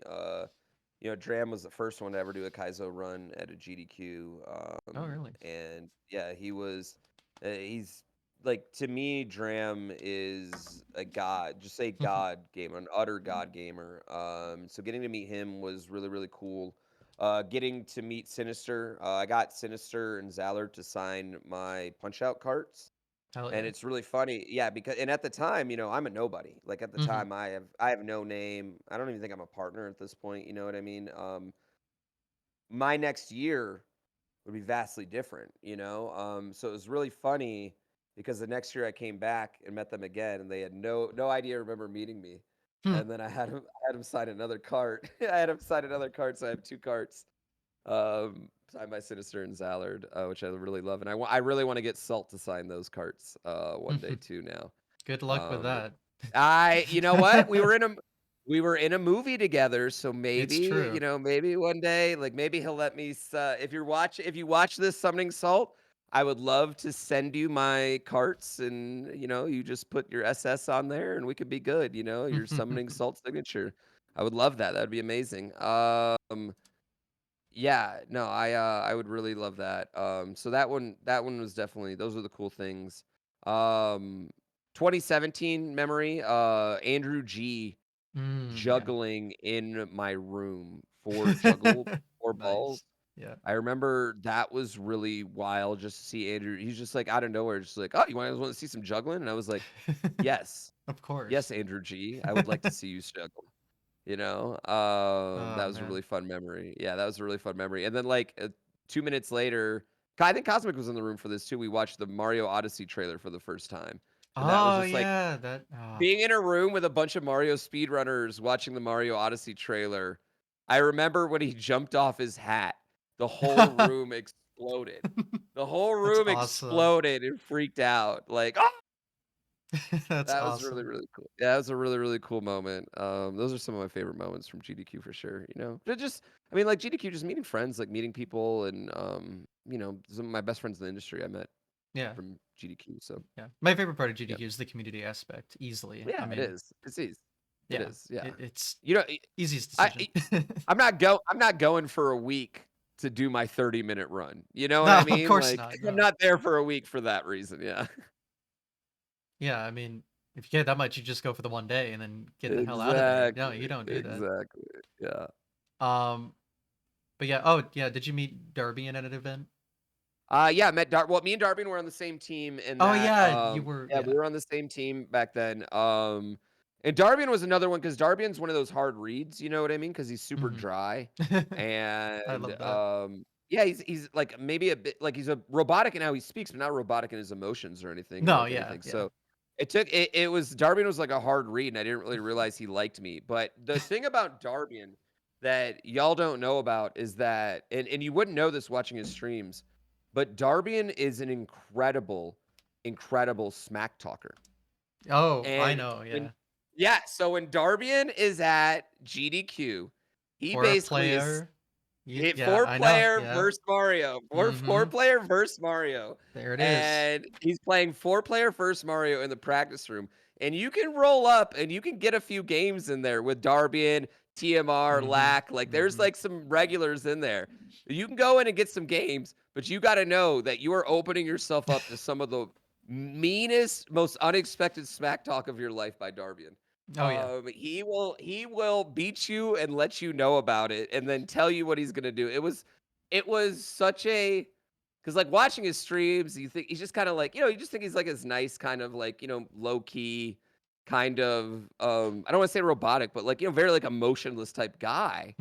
And then he just starts going in on me. Like we had just met, and he is just going in on me, talking all this shit I'm a little intimidated because I'm like, Darbian's Darbian, you know? And I was just like, oh my God. And then he wrecked me over and over and over again, day after day after day. And each day it was new ways to degrade me in my gameplay. And it was amazing. Yeah. One of the best smack talkers in the world. Love him. Yeah, I have some good memories again from HDQ 2020. There was a lot of that. There was Mhm, also a mhm, Smash remix. It's a Super Smash Brothers Nintendo 64 hack that's like really good. Uh, mhm. I had that set up and playing, and I remember we played a few matches on that too, and same kind of deal, of course. But Yeah. yeah, that hack is really, really, really good, and no one plays it anymore. Not at GDQ at least. I've tried to set it up again, but no one You has a know, multi tap. It's not the same yeah. without the usuals, I guess. I think there's something about like Darbian's one of those names in our, like that speedrunners, like he's a hallowed name in speedrunning in my opinion. And so I think like his gravitas, you know what I mean, really makes it. Yeah, Yeah. yeah, I get it. But yeah, God, I'm just remembering all the games I played. I mean, that thing's there's like a setup dedicated to that. Yeah. So yeah, I love that one. Yeah, he's fine. Just he made like a Discord post a few months ago or something. Everyone Internet's needs a not for break. everyone. Yeah, everyone Yeah. needs a break. So Hmm. I'm I'm sure they're good though. Um, yeah. So yeah, what was I thinking of? I lose my train of thought so easily. It's kind of hard when you're trying to interview people. um, but yeah. Anyway, onto like the Mario Maker things. Uh, how many relay? Because again, your first GDQ was for that, but how many of those relays have you been in? Like for the Mario Maker side of things, there's got to have been a few, right? Mm, I've done Mario Maker, I think 4 times. I I've mean, done Mario yeah. World 2 times. There's always one of those relays, Yeah. like Mario World or Mario Maker. And I like Mario Yeah. World a little more just because there's more Same. variety, but I mean the Same. Mario Maker's still like really cool, especially the last Same. one Yeah, because I there actually was I the last one was the one I officially like retired from the relays Mhm. last year and then I did commentary for them. Yeah. So yeah, it was I think I'm done with the relays. They're the most fun you can do, but I felt like at this point I'm just taking up space, you know. Like don't get me wrong, I fully believe in my skill levels, but like when you've done up until last year, I had done every single Mario relay that Yeah, had okay. ever been. Like, you know what I mean? I was like, "Listen, it's my time to let other people get this opportunity." Mhm. Yeah, I mean that was a Yeah. great showcase. I what I liked about it is they showed off like glitches like never before seen even, Mhm. I think. And that was just wild. It was almost like a whole new thing. Not quite to the level of Mario World stuff, but like I mean, it's almost like never before seen content if you're not in the know. Like Mario's just teleporting and stuff. It's like this is Mario Maker. What's Mhm. going on here? But yeah, I know you're a big fan of Mario Maker. I remember your reaction to Mario Maker 2 popping off over slopes. So Very I happy know about you're a slope, fan. yeah. Yeah. Oh, yeah. Yeah. Do you have experience in the creation process, or have you ever been mainly just a player of it? Oh, yeah, I made a bunch of levels. It's fun. It's just like I'm definitely someone that's like, if I don't have anything new, I don't wanna, like, I'm not gonna put it out there. I definitely want new. Yeah. Yeah. Yeah. Still happy about slopes? So, yeah, sure. I'd like a new Mario Maker. I wish Mario Maker would just update. Yeah. I wish it was a game. I wish they treated it personally, I wish Mario Maker was a free to play game a la League of Legends and that they updated consistently, that I Mhm. think would be more amazing. Yeah, Yeah. it sucks that they just gave up on it so quickly. Mhm. It was just really annoying. And I've heard this from a lot of people, even people I've had on here. Just why? Yeah. There was so much potential. I guess it makes a lot of people hope for Mario Maker 3 coming out, but like, I don't know. I guess we'll see. Yeah, I think Mario Wonder sold so much more than Mario 3 that I just don't think we're gonna see that. Yeah. Unless they like, well, they could include Wonder in like a Maker-esque way. I Yeah, mean, but it's just yeah, I just think Mario Maker's like it's a more expensive game. They got to keep the servers on, etc. yeah, the server. They do Yeah, need to okay. update it, like etc. Like I just think Mario Wonder. I mean, it only sold. I mean, I say only, but it only sold. I think it was 8 million copies, Oh which was no. less than Mario Maker 1. Surprisingly, given Mario Maker 1 was on the Wii U. Wow. Which I mean, 8 million copies for literally any other company is like that's a Yeah, gangbuster game, but for huge Nintendo. W. Yeah. Yeah, for Nintendo, it's not the same. So, No, I get who it. Yeah. knows? I'm hopeful. I hope they'll get one, but I'm not expecting a new one Hmm. at all. Yeah. Have you seen some of the like the custom levels people are making in Wonder? Yes, yes. I'm very excited to dig into that. Yeah, I got it. Yeah. Because yeah, I think that format would work well in a Mario Maker-esque way. So Yeah. who knows? It'd be cool, but yeah, I guess we gotta wait up on that. Um, God, I keep forgetting what I was gonna say. I'm so bad at this. um, I'll remember it later. So yeah, after like the Mario Maker stuff and the traditional speedrunning type things, I think you kind of move towards like going full content creator mode. I know you got picked up by Red Bull. What'd you say, 2019? 2019, yeah. So, and then you kind of like really blew up as the speedrunner guy. You were him. I mean, yeah, well, I mean, no, I mean, like, I Red Bull Yeah. definitely. I think Red Bull made like, Red Bull makes you. It's impressive to other people, right? You know what I Yeah. mean? Like, it's like, especially in a time like pre-pandemic where people were like, "You can play video games for a living." You know what I mean? People That did a still say lot that for me. shit. I Yeah, mean, you heard about exactly. the Tetris thing, I'm Oh god, sure. yeah, Oh my don't yeah. God. So yeah, I mean that really helped. But yeah, I mean it is one of those things. Like once the pandemic hit, and I knew we weren't going to be doing an in-person event for a while.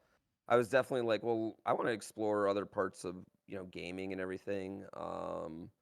But like I guess I've always been focused, like even from the beginning. I was always focused on making like doing more than just live streams for people to enjoy.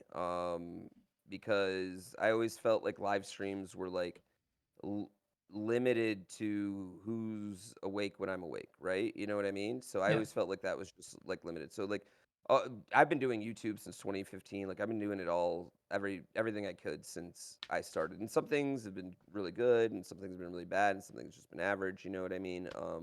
But it's always been important for me to at least like put stuff out in a more digestible format than a live stream.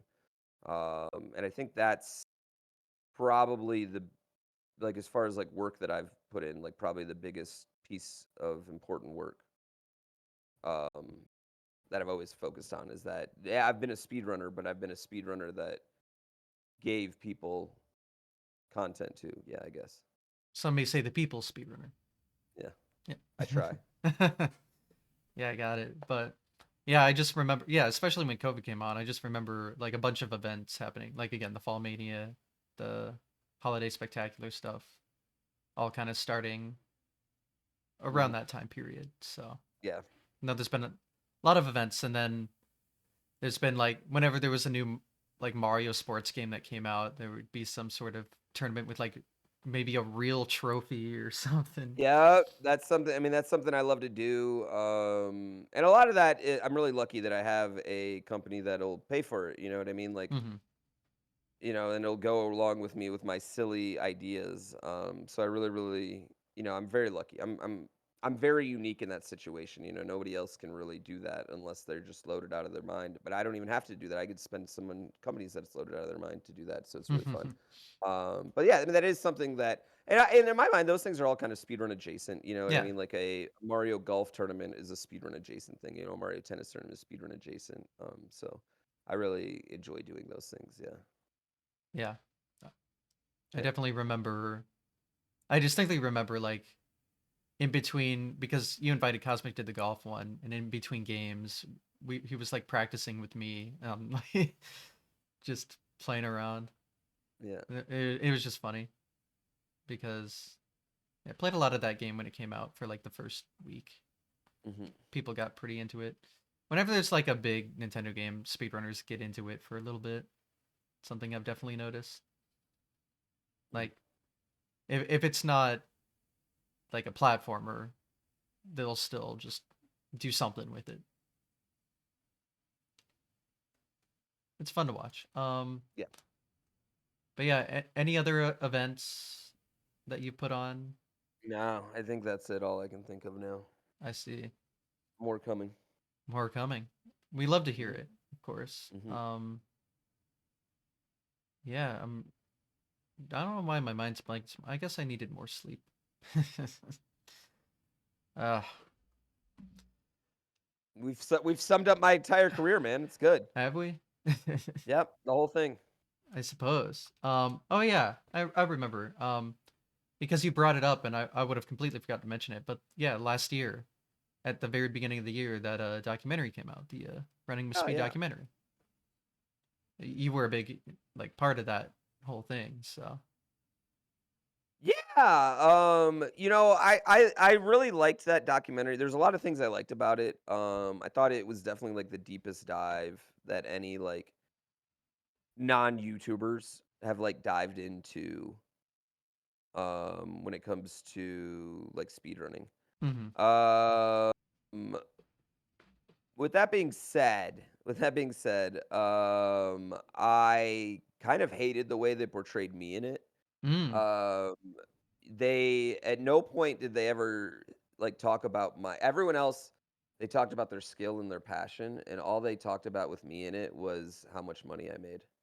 Oh yeah. And that frustrated me a little. And I understand it. They wanted like a person to like, like here's a guy that's, living off this, his wife, his kid, his house, like blah blah blah. I could have done without them doxing everybody, Hmm. they showed everyone's house. Oh But wow. I think that for me that was a little frustrating because I thought like when and I don't think anyone else really thought of this. I think I'm probably the only one that thought of this, but like when I look back on it, it wasn't they never took like my skill level or they never talked about me being good. It literally was just like whenever my name was mentioned, it was just like business. I don't Yeah. know, and yeah, that frustrated me a little, because like that's not. I don't know. It was such a small amount of what we talked about, when we were filming. Hmm. It was a very very small amount of what we talked about, and B, it was just not. I don't know. It's just like there's. I felt like it just took away from like. I don't know. It felt like I didn't look passionate and everyone else was passionate, and I was just, like, mooching off the industry. I don't know what it was. It was Hmm. weird.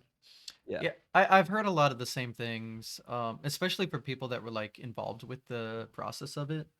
Mhm. Like it's obviously a great documentary for someone who has no idea what it is. It's like, oh, Yeah. okay, here's an explanation that makes sense. Just like how, YouTube kind of 3-hour YouTube videos are now. Like people will watch that, and even if it's something they don't know about, and like come come away with it with like maybe a newfound respect or at least knowledge that they didn't have before. Mhm. But yeah, a lot of people that were like involved are like, yeah, there were some issues. Like I know people that record a lot of footage that are just never mentioned at all in the whole thing for Yeah. whatever reason, and then yeah, some segments just dragged on when they didn't need to. Some things, yeah, were a bit. I don't know. Yeah. Pros and It cons. was Pros and cons. and that's just how it is, you know what I mean? They're making a movie, they gotta sell a movie, you Yeah. know what I mean? I didn't think, like, anything was, like, inaccurate or anything, like, I didn't feel No, no, like no, no, that, no. any of the parts that I was involved in, but it just, like, I just wish, like, I coulda had that little bit, maybe, like, at some point, it coulda, acknowledged that I'm okay at video games. But, I mean, it's That's what we're here. We're here to set the record straight. Mhm, That's what we're mhm. doing. But yeah, good, good documentary for entry level. But yeah, if you're a Yeah. speedrunner and watch it, it's nothing new, and you'll probably just be more upset about playing it than like, oh, that was fun. But Mhm. I mean, yeah, not no lies were said or anything. But Yeah. so when it comes to watching speedrunning, what are your like go to like? Oh, I love watching this or Oh, Super Metroid. yeah, Yeah, Super Metroid is the game I will never ever ever run, but I watch plenty of. yeah. I think Super Metroid is the hardest 2D game to run. Not just because of the amount of buttons and precision and skill, and quite frankly, like the memorization of the map and like what room you're going to be in. Like you have to know what room you're going to. You can't like see the edge of the screen and then react to that, you know? Hmm. You have to physically know I'm going through this door, I'm gonna be in that next room. I need to be here as I'm going through the door. Like there's just so much that goes into that game that I think is so impressive.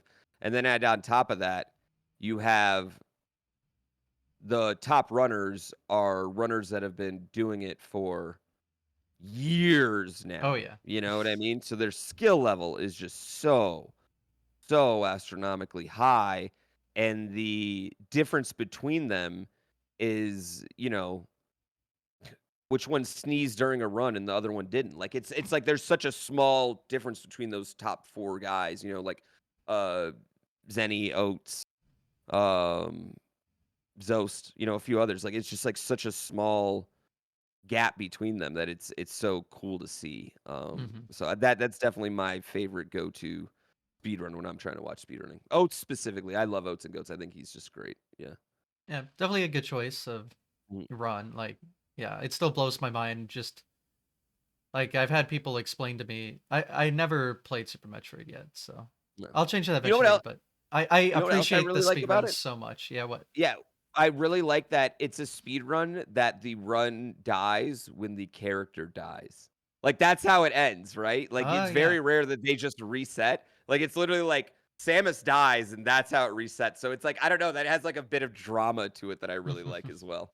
I Yeah. never thought of it that way, but yeah, Yeah. Yeah, it's something I really like about it. It's not just like you don't see someone like run into a wall and they reset. No, it's like Samus eats shit and then they reset, you know? Like it's like, yeah, well, yeah, I'm starting over from the beginning, so yeah.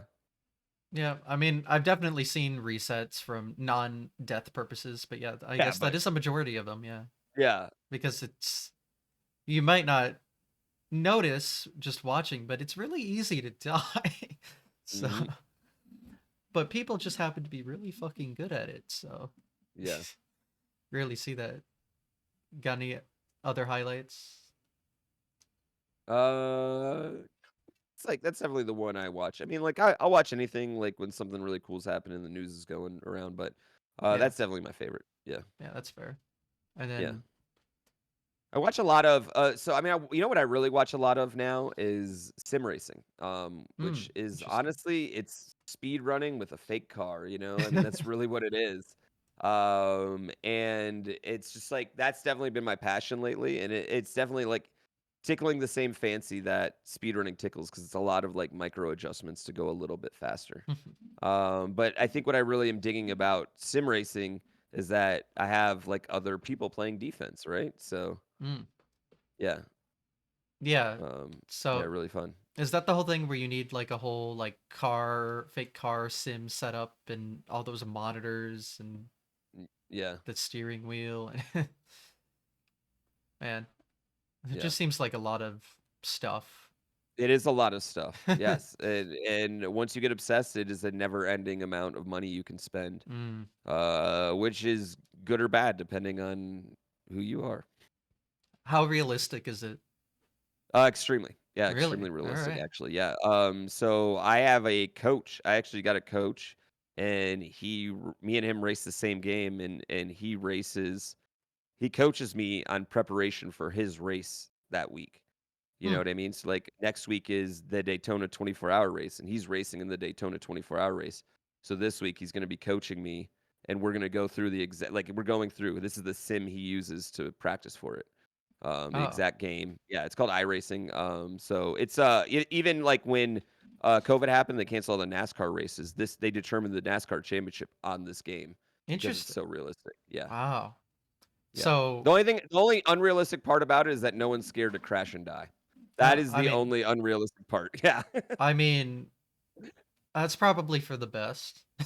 So, yeah. um, so your coach is like a real driver. You mean like he Yeah, actually? he Yeah. Wow. yeah, he's a sim racer, like, drives on Twitch and then drives in, in IMSA and endurance races. Interesting. Um, yeah, so and he's great. His name's Daniel Morad. He's really, really good. And then I've gotten some coaching from, like, different, Red Bull drivers here and Hmm. there, which has been Yeah. really, really fun, as well. It's really great.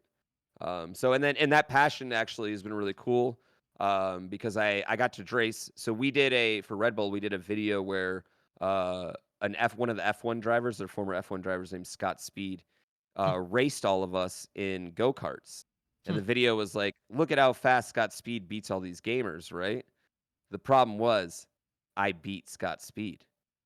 I Ooh. was faster. Yeah, I went faster than him. So then this year they're gonna let me do a couple side by side races, like real cars, Oh. uh, which is really, really cool. Yeah, I'm really excited about that.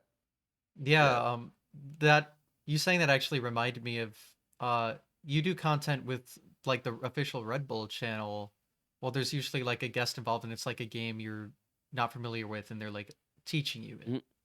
Yeah, yeah, that's called Other Worlds. Hmm. And I love that. That's a really fun series. It's basically like how quickly can I pick up, you know, I get a challenge and how quickly can I pick it up if I have someone teaching me. And some of them, I pick it up really quick, really fast, and some of them like, nah, ain't happening.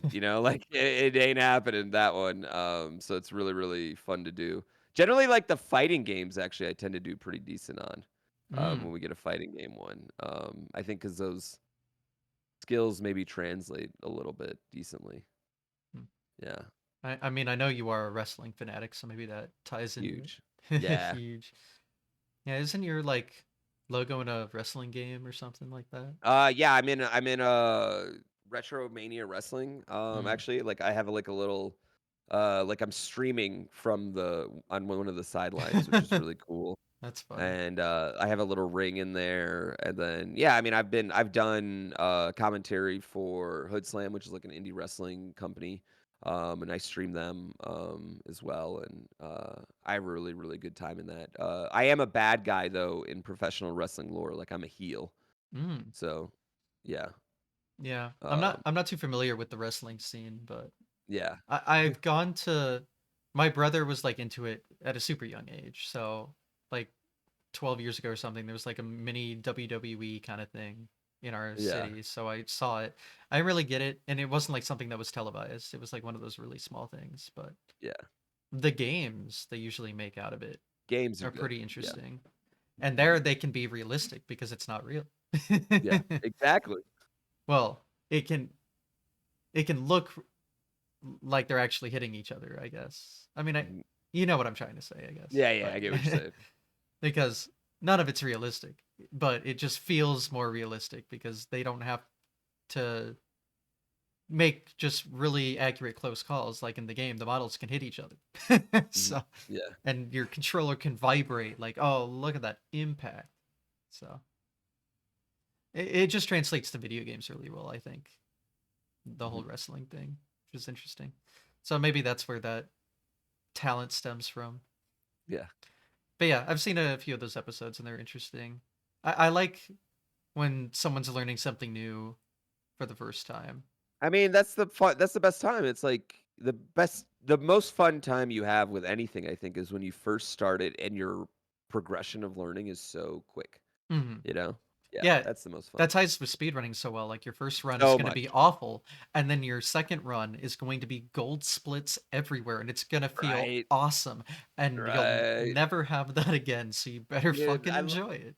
I love the moments in speedrun where it's just like you do like 5, 6, 7 runs and they're all PBs, PBs, PBs. It's like the first run you finish that's not a PB, that's when it's like, ah, Well, that's when it's like, all right, the grind. put it down. Got to Yep. stop while I'm ahead. Mhm. Yeah. It's funny how everything just ties back into speedrunning somehow. Yep. I mean, speedrunning is a huge thing nowadays. Like, I mean, you've seen it grow. Like, you've been around Yeah, I longer mean, than I I have. think I've seen it grow, and I think we've also seen it shrink over the last, you know, post-pandemic. Honestly, I think it's Hmm, shrunk since then. So yeah. interesting. Yeah, in my opinion, I mean, I think, yeah, I think, I mean, when I first started, I mean, you could just grind a game, right, Hmm. and get viewers. I don't think it's like that Oh anymore. no, yeah, I of think course I not. think you're much better off. You're much better off talking about speedrunning than actually doing it now. You're better off explaining a speedrun than doing it as far as making videos and getting people to watch you. I think it's really, really, really hard to be a speedrunner in this space. And not only that, I mean, I think you see just the viewership of GDQ. I mean, the viewership of GDQ is just significantly smaller than it used to be. Whether in there's a plethora of reasons you could go through for why that is, but Yeah. I think the main thing is that I think really there's two main drivers of that. I think one, the mystification that speedrunners are just these otherworldly god gamers is a little bit lower Hmm. post pandemic because a Yeah. lot more people got into it. And two, I think that there's just there's not any games like Mario 64 or Mario 1 or these games that had like every year it gets kind of like a big new discovery, and then like it kind of changes and the excitement comes back to that community. Now I feel like when a new game comes out, I'll give Mario Wonder as an example.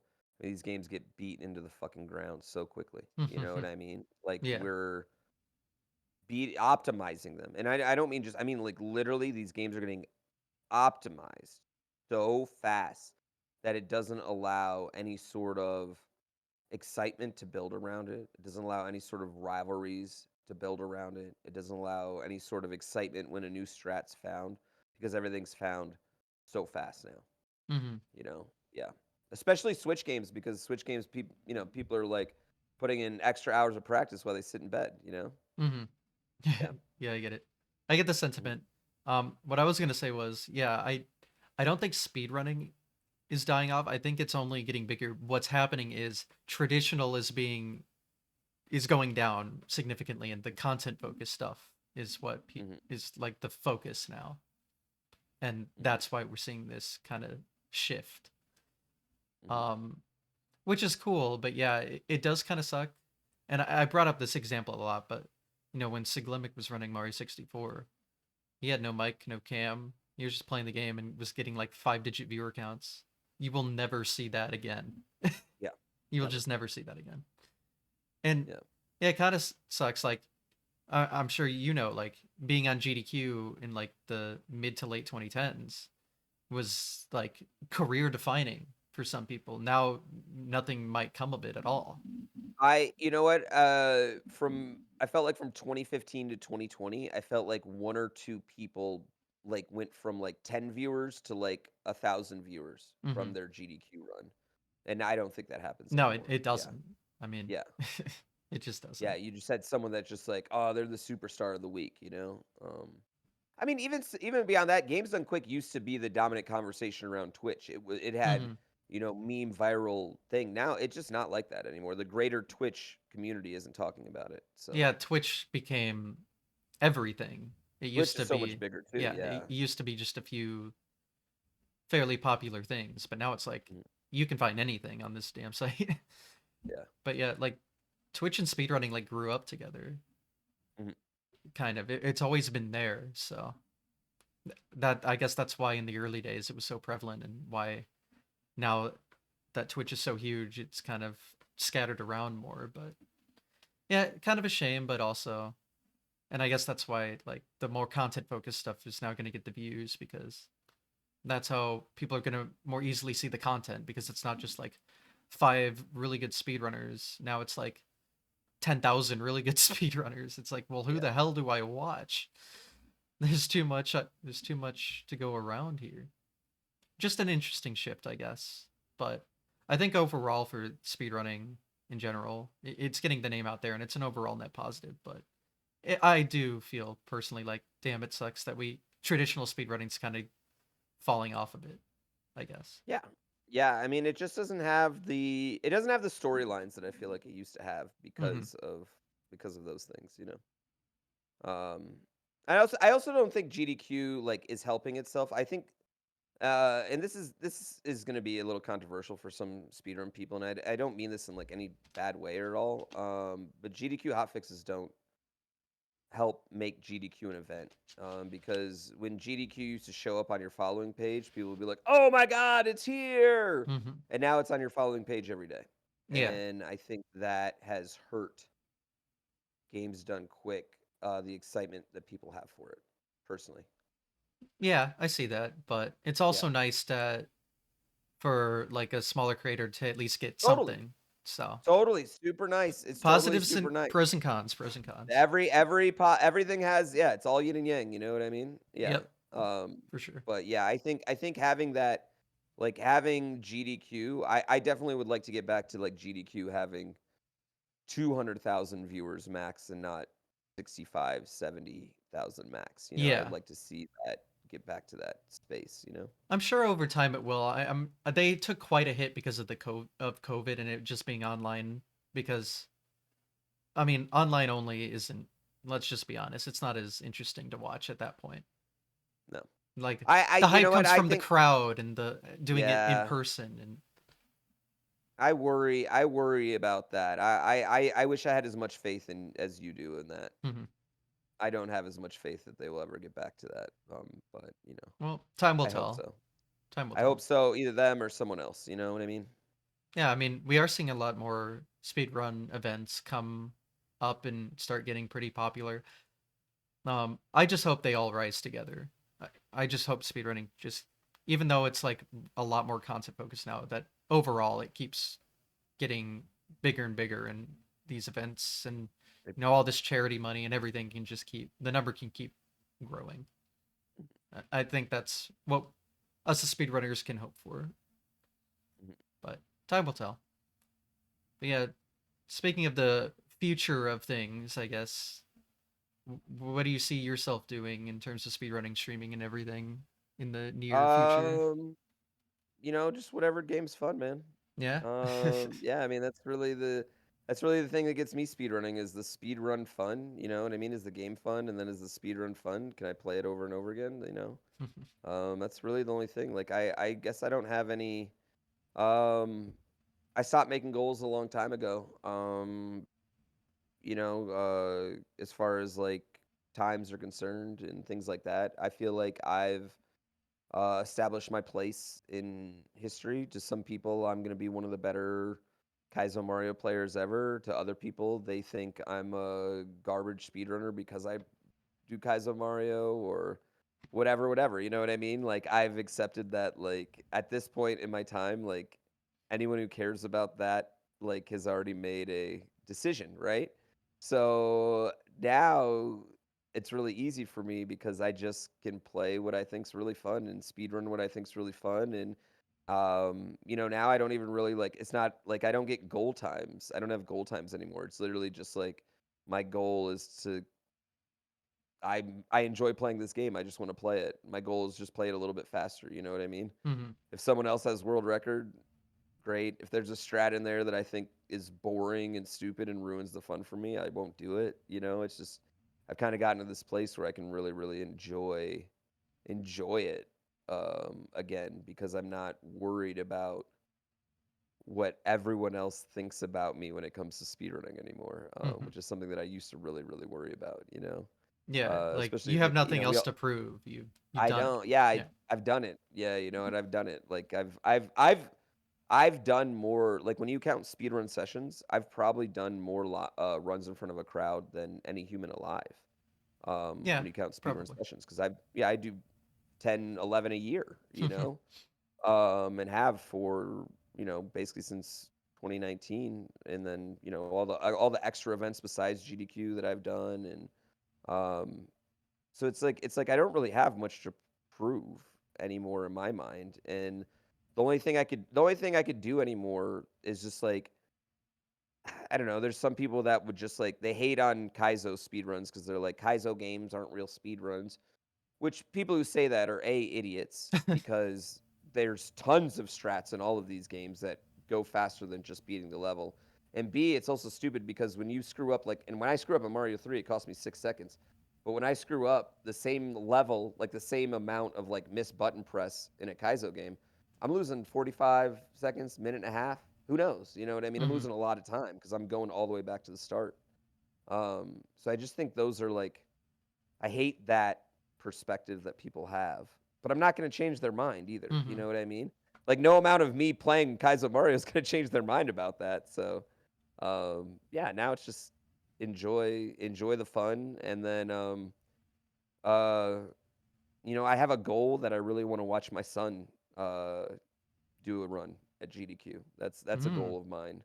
And I've got 8 years before he'll be eligible, so that's kind of like, that's like my biggest speedrun goal, I think, is watch my son get to have a GDQ run one day. So That'd be really cool. yeah, right? I think that'd be super dope. Yeah.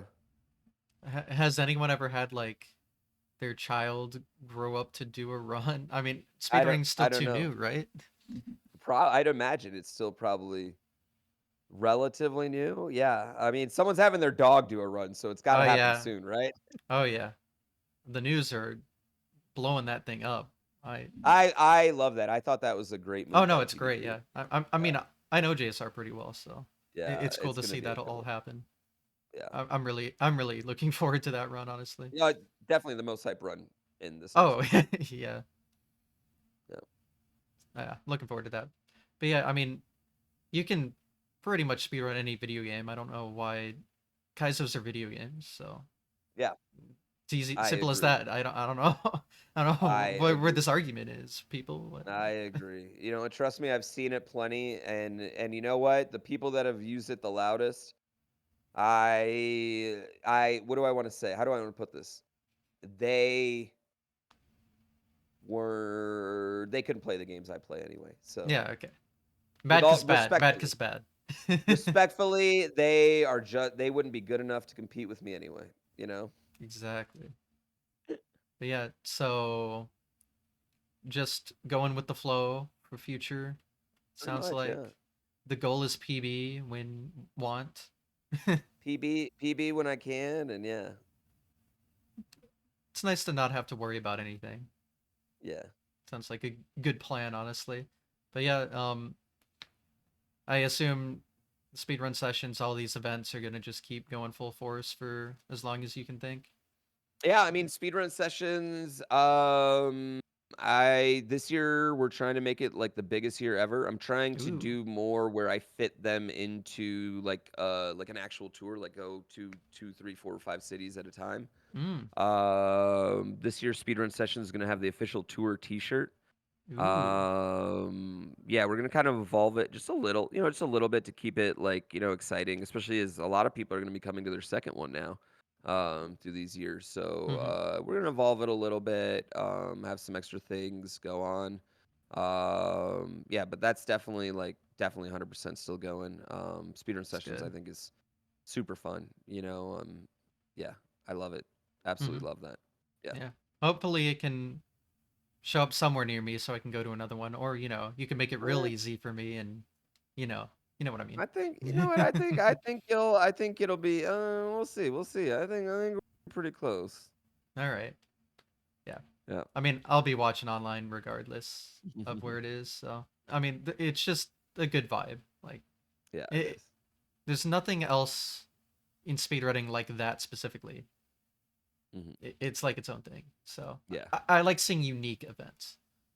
Yeah. So, I'll see like whatever event is happening there, I'll usually have it on. And yeah, that's that one for when it's on.